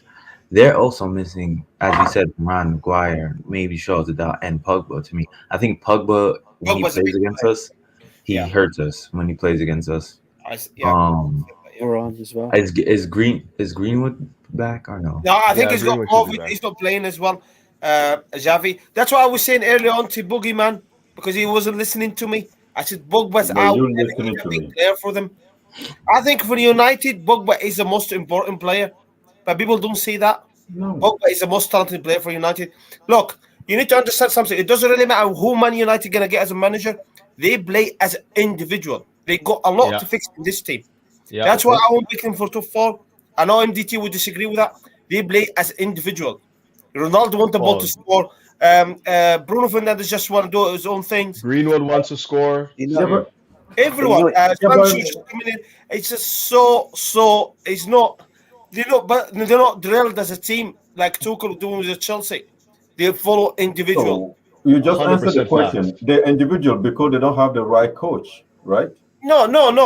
And they've been built up as a commercial, mate. They're getting Sancho for a name to sell the shirt. They got Ronaldo same. Bruno Fernandes said, Maguire 80 million, can't even kick the ball. They honestly, I'm telling you, I'm not worried about United. I am not worried about United. They don't play the team. No. The different debate. Why is United right now is more individualistic than being collective play group? Because the manager, that's what I'm saying. The manager, the structure of the club, they don't build it as a team, Boogeyman. This club is a business, commercial. Get Sancho because he's a big profile. We sell the shirt. After that, Ronaldo. I think Ronaldo is a bit bad signing for them. I really do. It's hindering the young players, the like of Greenwood, the like of Martial. No, I disagree with you. Listen, Ronaldo will improve a lot of teams. Even Manchester City trying to get Ronaldo. That's why they got him. That's why they got him, because they didn't exactly. want to It's not about. But it's like, but at United, he doesn't work there though. He didn't need to come there. Like exactly. Like anybody say, Ronaldo, Cristiano Ronaldo going to Manchester United is 100% commercial. No, it's not. They just don't want him to go to Manchester City. That's the main reason why they took it no away. intention, Boogeyman. He will never go to City. He was just selling himself. I'm telling you. Pep Guardiola himself said it. No, you cannot keep saying, listen. When Pep Guardiola himself said he does not understand why Ronaldo changed his mind last minute. What do you want me to listen from you? What? Can I come in now? You finished? Right. Yeah. When he finished with Juventus, kicked him out, bro. No, I don't care. I'm telling you the story now. City or not? I'm coming now. Juventus kicked him out, bro. You lying. Listen, Del Piero said he does not understand why Ronaldo has to wait till the last day of the transfer windows to tell Juventus that he wanted to leave. Boom. So Juventus did not kick him out. Del Piero has more insight into Juventus. Hear me out now. Listen to me now. Then you're going to say I'm missing the point. I'm not missing the point. I'm giving you facts. Bro, listen now. Allegri came in, and first thing he said, I don't want Ronaldo. No, when did he say that? Can you point to that quote? Where did Allegri said, I don't want Ronaldo in my team? All right, I spoke to. I'm telling you now. You spoke to Allegri. Are you gonna let me talk, Boogeyman? Okay, go ahead. All right, let's talk. Let's make a bit. I spoke to someone. Okay. From you. I don't care. I don't want to go there. You spoke to someone that spoke to someone. I don't want to go there. Finish. Kasim. Yeah. Let me hear it. All right. I spoke to someone close to the club, and he said to me, Juventus, literally, Allegri came in, and he said, first thing to the club, I don't want Ronaldo. Because he will not, it's all about him there. We won't fit the system. They got rid of him, mate. Ronaldo, what he did is cleverly, he wanted to go United in 500 grand a week. So he played in, he know what he's doing. I'm going to City. But I will never go into City. He just wanted what he wanted for United. Yeah, that was attention seeking. Huh? He was seeking attention from United. There was a smoke screen. Can I come in? Boogeyman, you and Kasim, what you guys are saying, okay, technically, Allegri didn't say he didn't want Ronaldo. What he said Ronaldo has to fit into his system. That's what he said to the club, to say like, oh, okay, so that make Ronaldo, that means that the team is not going to play through Ronaldo anymore. That's what I meant. That's true. Yeah. He didn't specifically say I don't want Ronaldo. He never said that. He said. No, I meant is. Ronaldo have to fit through the system. That's different from saying I don't want Ronaldo. But any MDT. Yes. A coach of Allegri pedigree will go to a team and just say, "Okay, I'm going to adapt my system to Ronaldo." No, he will say.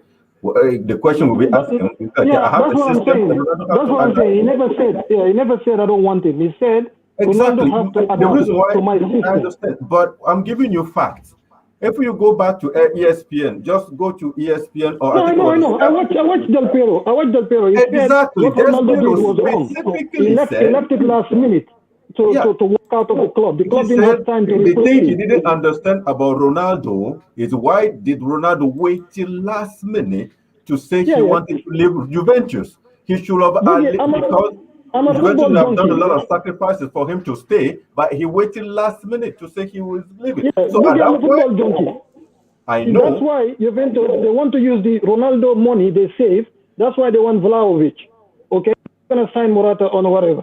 So the money they save from Ronaldo, they're rebuilding their team. That's what I'm saying. That's whatever. But Ronaldo didn't. That's what I'm saying. You're not saying anything.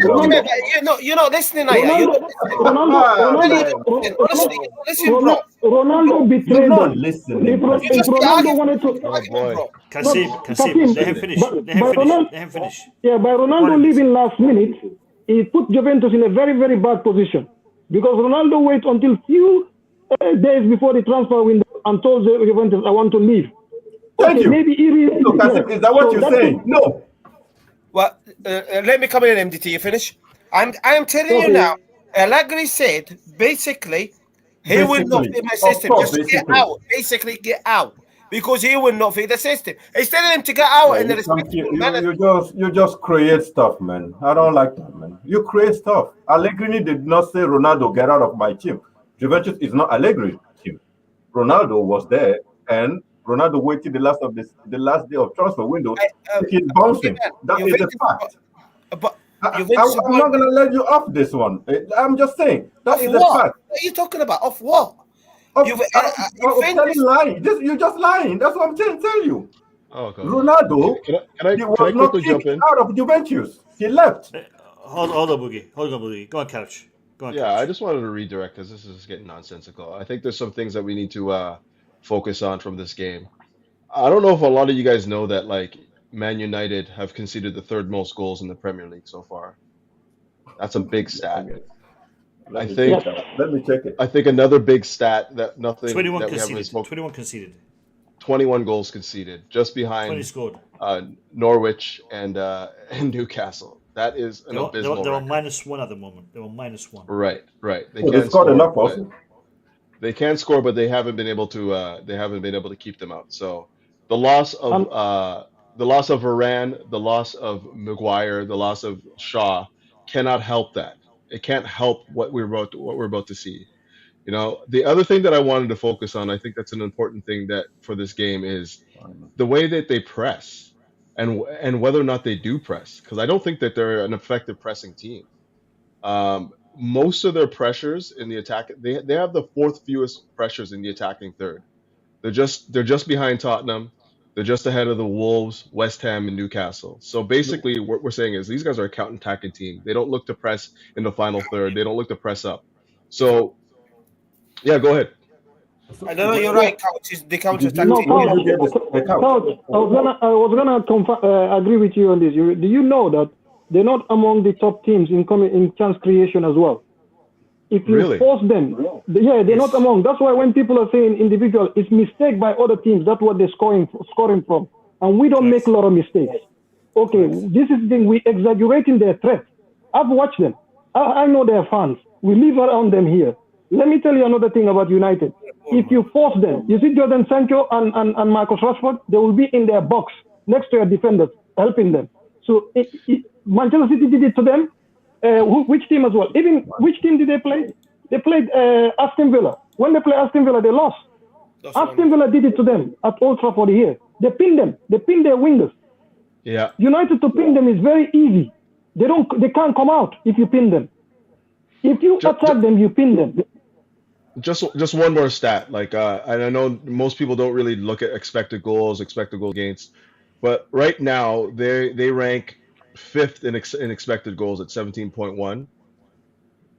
Expected goals against, which is Can you post it, please? I just cannot find it. It's all in that same thread that I'll post it in the private for now. But this expected goals against, they are right there with Watford, Norwich, Newcastle, Arsenal, and they're fifth. So they should have conceded 19.7. There we go. I'm a liar, am I? Yeah. Sorry? No, mate. Oh. Carry on. What happened? No, Everything mate. cool? Yeah, no, I'm good, cool. right? I'm cool, couch. I'm listening to you, mate. I was reading that comment, bro. Come on, dog. Don't worry about the comments, man. Comments are for, I just laugh at the comments. No, I was just reading it, bro. Yeah. Oh, no. Okay, quasi quiet. Well, thanks, man. Yeah, so I just think that this is a game, if you look at it from a statistics, like, because they're not going to see much different from Carrick. Carrick can't reinvent the wheel in a couple days. And it was part of it, couch. It was part of the corruption, and it was Ole. Exactly. Yeah. Like, it was his tactics for the most part. So they're not going to press. They're going to allow us to have the ball. They don't really put pressure on our midfield. So I'm not really worried about, like, whether or not Jorginho and Ruben can deal with that. Like, they don't put pressure on us. So we should have the majority of the possession, and we should be able to hurt them in the final third based on the fact that they don't have, first of all, their first choice defenders, and their first choice defenders are conceding anyways. So, I mean, I don't want to say that I'm overconfident in this game, but I'm feeling good about it just based on the fact that we have a manager that understands that you go into these games, you got to just take it. Can you move it up? Yeah, okay. So up. I just want to see what are the columns are. Up. You can sort by the column too. So, like, if you just click the top of the column where it says, you can sort by those. So if you go by, you say something about goal expected goals. Yeah, XG. Can you click on XG? No. Yeah, XG. What is that? Expected goals. It tells you the definition of it right there too. Underline indicator March. I'm missing the. I think that it's cut out. There you go. Okay, include penalty kick, but not include a penalty kick. Okay. Yeah, Ben. Yeah, it is still EPL, man. Surprises can happen. Oh, no doubt. I feel confident, but still. All right, guys. It's been 3 hours and 3 minutes. What do you guys want to do tomorrow? Do you want to do a Q&A? Do you want to do a recap? What do you guys want to do? I suggest Q&A. Boogeyman suggest Q&A. It will be different. Q&A. Guys in the chat, tell us what you want to see tomorrow on this channel. If you want to see us do a Q&A, if you want to see us do a recap or a more in-depth review of the match, because we're going to see the Saturday night fixtures. So we can do a predicted league table. Let us know what you guys want to see, because it's going to be an open debate tomorrow. It's been a fantastic stream. I know Bobby his battery went out. He was asleep. Bobby was asleep. Guys, it's been good. It's been good. Does anybody want to have any final comments before we end the stream? Oh, you're not giving us 2 minutes each? You want 2 minutes? Can I just say this? Go on. Kasim and Boogie. Football debate, sometimes we just, everybody get passionate. So let's just remember that. It's just a debate. It's just an opinion and whatever. And because of my opinion doesn't mean it's real or it's a fact. Your opinion doesn't mean it's your opinion is your opinion, So it doesn't mean that you're wrong or right. What it means is just that we're different. When we're different, we embrace it. We disagree. And I might believe what you said, I might not believe it, but that's up to me. So let's just keep it that way and know that it's not personal. Don't ever take anything personal. So you just gotta be that way, Life is too short for all this, whatever. So you see, before when we were young, we used to face each other in coffee shops or whatever, watch football and argue face to face. Now we're doing it on the internet space, which is a great thing. So it's nothing different. Now we're doing it on the web rather than face to face. So it's all love and whatever. So you guys should know that I'm just here I love every one of you guys. Boogeyman is a crazy French cousin I might have had I have to be honest, MDT. I don't love Boogeyman. I have to be honest. I don't. And that excites me more. That's the problem. But the thing is, the people in the chat love him. That's why I put up with him. Listen, I understand. MDT, don't worry.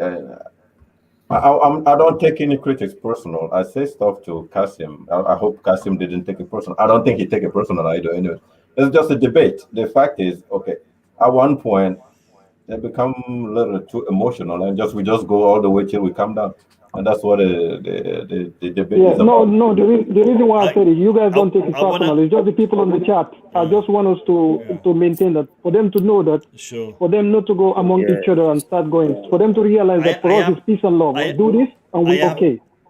MGT, I am going to say something though. I am going to say something because, to be honest with you, I know how Kasim has taken this. Coming from an Arabic background, one thing you don't say to somebody is you're calling them a liar. If you call somebody a liar, that is like cutting off their neck. Okay, you don't call somebody a liar. Now we know in the football world, the same story can be reported by a million different people, and each one will have a different opinion on it. Yeah. Okay, I may read one story and I might believe that. Boogeyman may read another story and he may believe that. If I tell Boogeyman this is what happened and he says to me, no, this is what happened, I'm not lying, he's not lying. We both have different sources, have seen the story from a different angle. It's just, I saw Kasim's face when Boogeyman said to him, you're lying. And at that point, it would have been better to slap Kasim in the face than to call him that word. So it's just something to put out there. I cannot call him. I won't call him liar. I wouldn't say that that's not just Arabic. Like nobody wants to be accused of lying. Yeah. It's that's not cool. Probably the way it come out here. But in fact, what I'm trying to say, what I'm trying to say is, that's not true. It just doesn't make any sense. I'm trying to say that is not true. It's a lie, but it come out. Fake news. Okay, fake news. Say fake news. Say fake news. What I'm trying to say is that's a lie, because if I didn't hear Del Piero, who said he has insight, he's still in the Juventus.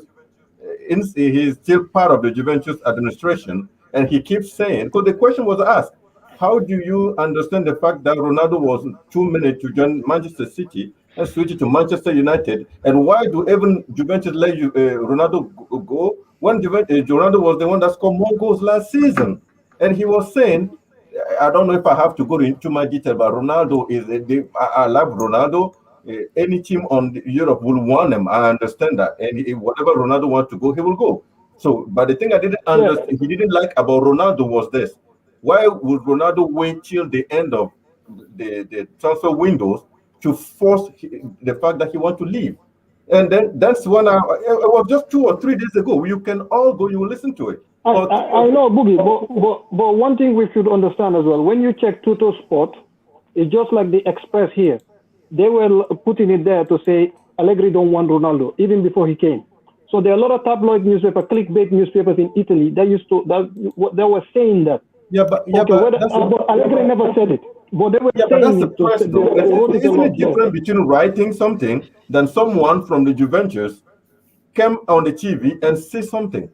That's why I keep saying whatever you guys read is live. Can I just say? But it's like Matt Law. You know, when Matt Law published something to say Chelsea this and this and this, we believe in. It's not coming from Chelsea, so we can easily say Matt Law is lying. Like this Chilwell thing, you know. So that's what I'm saying. So I understand where both of you were coming from. That's what I'm saying. Both of you are expressing your opinion. Nothing wrong with that. So it's all love and love, peace and love. One thing I want to say, 100% Boogeyman. I will try my best, to do research and talk about it. If I'm not sure, I won't speak about it. That is one thing I won't do. I won't lie. That's why I heard it. And I tried to address it the way I heard it. Yeah, I didn't mean it that way. I didn't really mean it to call that's fine, mate. That's Why would fine. I even talk to you if you were a liar? Why would I even... Yeah, sorry. No, I didn't mean it that way. No, seriously, I didn't mean it that way. You are a liar. That's fine, mate. That's Why would okay. I call someone that has kid at home that a liar? No, That's fine. That's fine, Boogeyman. That's not what I'm trying to say. It's more like the news is a lie. Like, no, because Del Piero, the guy that is working with the Juventus board, has sit down in front of the TV and kind of see.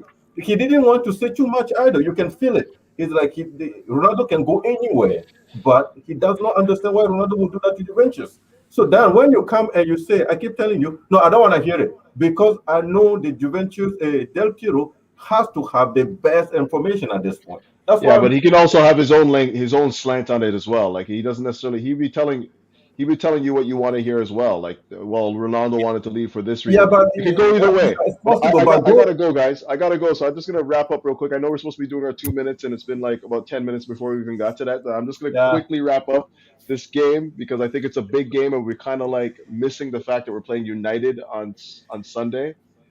Big derby game at Stamford Bridge. We all want to see the team do well. We all want to see Chelsea smash these guys, and we just gotta start like focusing on that right now. The energy right now is just dissipating. Let's focus on this opponent, man. Like collective energy around beating these guys. You know what I mean? For me, I think the keys to the game. I don't know who's going to start up front, and I don't care who starts because honestly, I think Thomas Tuchel knows perfectly who would be well suited for this game. So if he plays Werner, if he plays Lukaku, if he plays Pulisic, if he plays Ziyech, I don't care. I, for one, think that Ziyech will start just because I think that Ziyech just needs continuity. He's been playing some good games the last little while. Continue to do that. Callum Hudson-Odoi is locked in for the same reason. He's been playing well. You have to take those positions from them now. Like it's not about like, oh, so so-and-so is healthy now, so he comes back in. You have to take the position. Like Callum Hudson-Odoi won the position at the left wing position, so somebody has to come in and take it from him now. Same thing for Ziyech the last few games. He's played well enough to start, and now I don't think we'll get happy with that one. So we play. It is what it is, right? And then on top of, sorry, I'm just trying to finish up here, just real quick. Yeah, I just want to say that I think that whoever we play in the back line, we can trust all of them.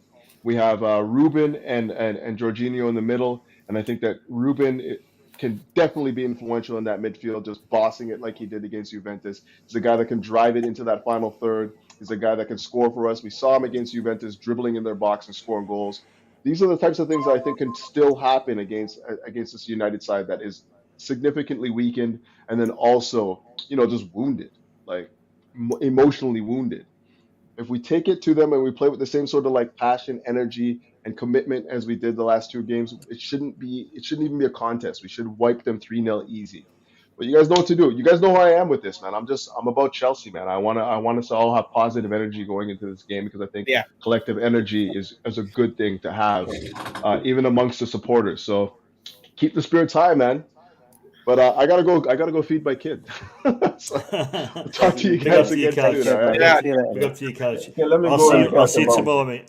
I'll see you tomorrow. Have a good night. Take care, brother. Take care. Bye-bye. I agree with what Coach said that whatever Tuchel pulled out, we should be able to win this game.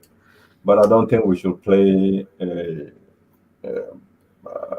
team that are winning the game just because we have a squad and we cannot play the best players until they get injured. So for me, if Tuchel pulls Ziyech in, I'm okay because he trusts them. They seem to be.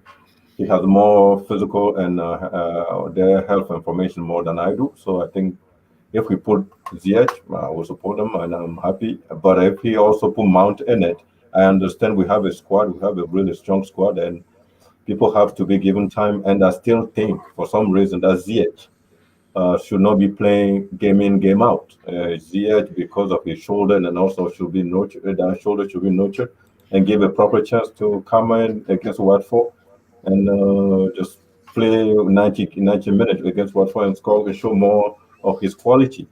Whether he starts tomorrow, Sunday though, I'll be happy. And say, listen, tomorrow or Sunday or tomorrow we're meeting for the Q&A, or you haven't decided yet? Q&A. It'll be a Q&A. That's a Q&A. Okay. Tomorrow we're getting together for Q&A, and I'm pretty sure people from the channel will ask question about it again, and we'll go back to those stuff again. So on that note, I'm going to say thanks for having me. Kasim, we'll talk more. And MTD, DJ Sav, take care, bro. Take care, bro. Zavi, CFC. You don't hear that often. I'm not sure why, but yeah, you're welcome anytime. He's here, but he's in the chat. He's not. I'm in the comments, just listening to you guys. He's listening. Okay. He's one of the biggest Ruben fan I've ever known. It'd be good to have Xavi in the bottom. Yeah, Xavi, you should jump on more often, bro. Who's from Morocco? No one's from Morocco. Nah, What did DJ Sav just said? No. I said he should jump on more often. I said. More often. I heard Morocco. Sorry. Big up Morocco, bro. I love Morocco. Big up. All right. No, definitely. I'd love to have you on more regular, Zafi. So definitely, when I catch you guys on, you guys throw in the link later, so I'll jump on when you guys throw the link. Right? Send me a DM. I'll send it to you. Beforehand.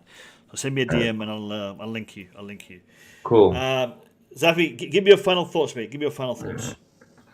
My final thoughts, man. At this current time, it's been a while. I mean, I love watching Chelsea regardless, but I've really enjoyed watching like that Juventus game. I was very proud. Like I watched that back. That's one of the best performances I've seen in Stamford Bridge for some time. And I'm feeling confident going into this. Is the first time. Like I know I have my doubts. It's just me being a longtime Chelsea fan. Normally we do pretty well against Man U. It wasn't up until the Lampard kind of transfer ban. We haven't been doing well, but I'm confident, and it's just different for me because if we lose, I have a brother who's a Man U fan, so the banter is in the house. You know what I mean? So it's different. I can't just get over the loss so fast because I just have somebody like over my ear.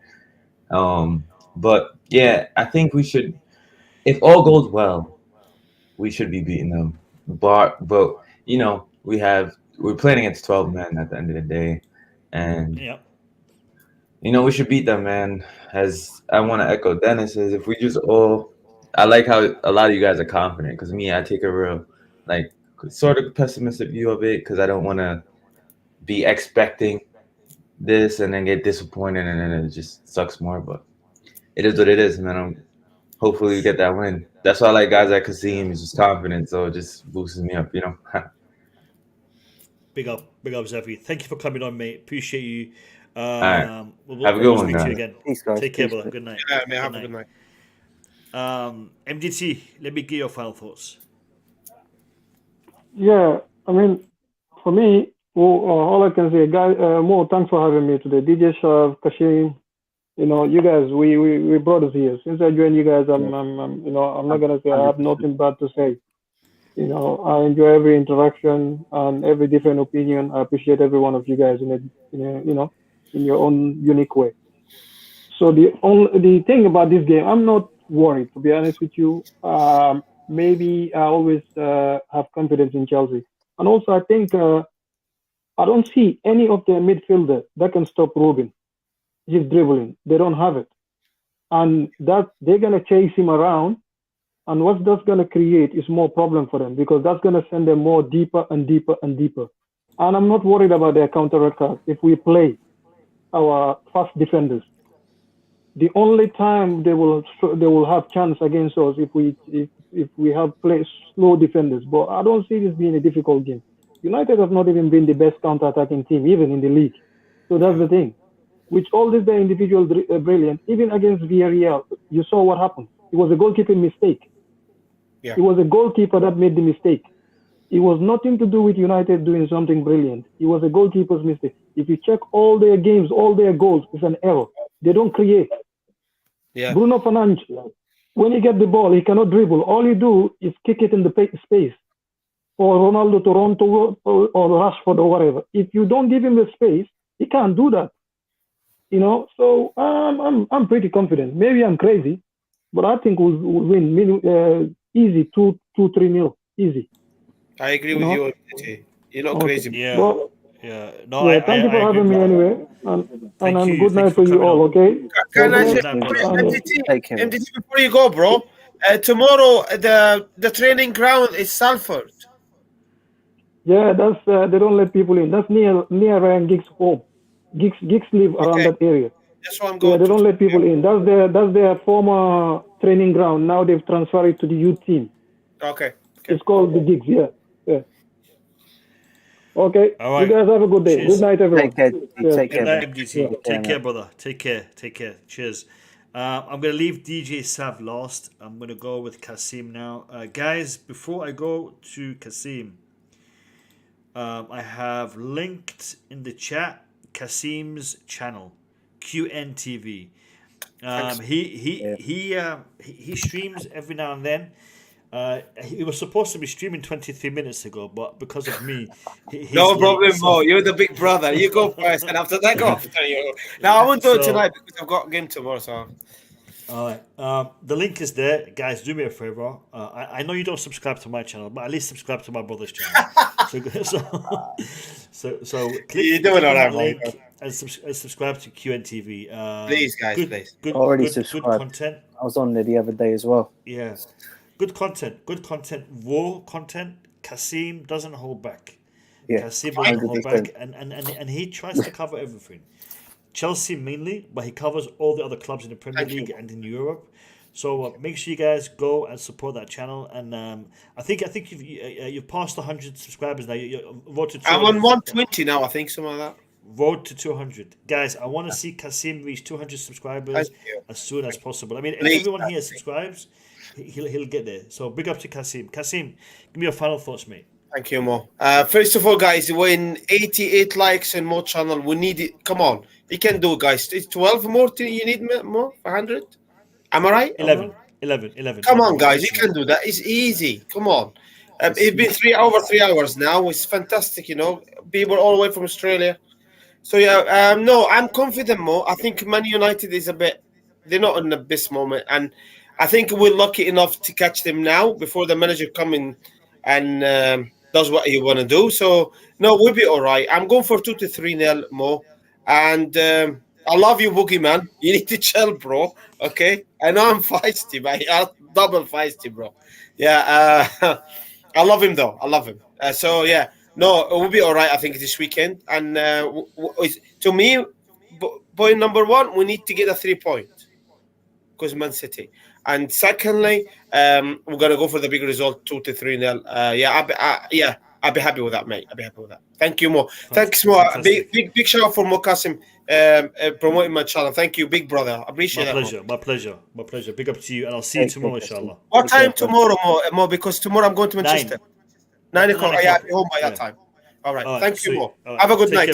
Take care. Take care. Bye. Yeah, no.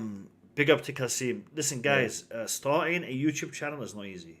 It is not easy, especially the first few subscribers. It takes time. It took me, I think, 6 months to get to my first 1,000 subscribers. 6 months of uploading literally every day. So it's not easy. And whenever I can help someone and support someone who's trying to break through on YouTube, I do my best. And Kasim is a good lad. So if you can, go support him. DJ, mate, big up to you. Give me your final thoughts. Yeah, that's why I leave all the channels for you guys and me. I was supposed to start mine up ages ago, bro, but I've just left it now for a while. But anyway, as always, man, a very explosive, excellent stream tonight, man. Really great having those guests that come on earlier on from the that podcast, from the going back to the football thing. Yeah, I've subscribed to them as well. Brilliant content they provide as well. Big up to them all, by the way. As for the match, listen, I'm confident we'll win. I always am confident about my team winning, but I always say in any game we play in, especially when you have the likes of, I know we were talking about it earlier on, but when you've got Ronaldo in your team, you never underestimate somebody, especially Anthony Taylor, yeah, especially him as well, mate. He's the big one. But other than that, bro, yeah, it's still going to be a tough game, but I think we're going to do them stuff. It will still win that game easy. I'm not going to give a prediction as I never do. And as always, Mo, thanks for having me on your show. It's a pleasure being on your show, as it always is, with all the Blue Lounge family. And yeah, up the Chelsea. And obviously, I will catch you on tomorrow's show for the Q&A. And everybody in the chats, come on. How many more likes you got left there now to do? Unique? I think we've done it. Have we done it? Done it? No. It's still 11. We're still in 11. Come on, guys, in the chat. Smash that like. Come on, bring that shot up to 100 for him. Come on. You guys can do Let's it. Let's do it. All right, bro. Big up, Other than DJ. that, mate, thanks, everyone. You take care, bro. I'll catch up I'll with see you you soon, tomorrow. mate. Peace Good out. night. Peace out, bro. Good night. Peace out. Take care, brother. Take care. Big up to everyone. Big up to everyone who has taken part in the stream, especially the lads from Down Under. It's a Football Thing podcast. Scott, Robbie, and RJ. The first hour of the stream was dedicated to a debate with them. It was really, really enjoyable. Really, really good debate. Thanks to everybody who's come in from the panel. Thanks to everyone who's jumped in from the chat. Kawasi, Zavi, Alex, and everybody else who's taken part. We will be back tomorrow evening. It's a new time, lads. A new schedule, 9 p.m. UK time. So we'll be doing a Q&A. Hopefully we'll discuss a lot of new stuff, old stuff, all kinds of stuff. It's been a pleasure, and I will try to find my outro. And I will see you all tomorrow. Good night, boys. Peace.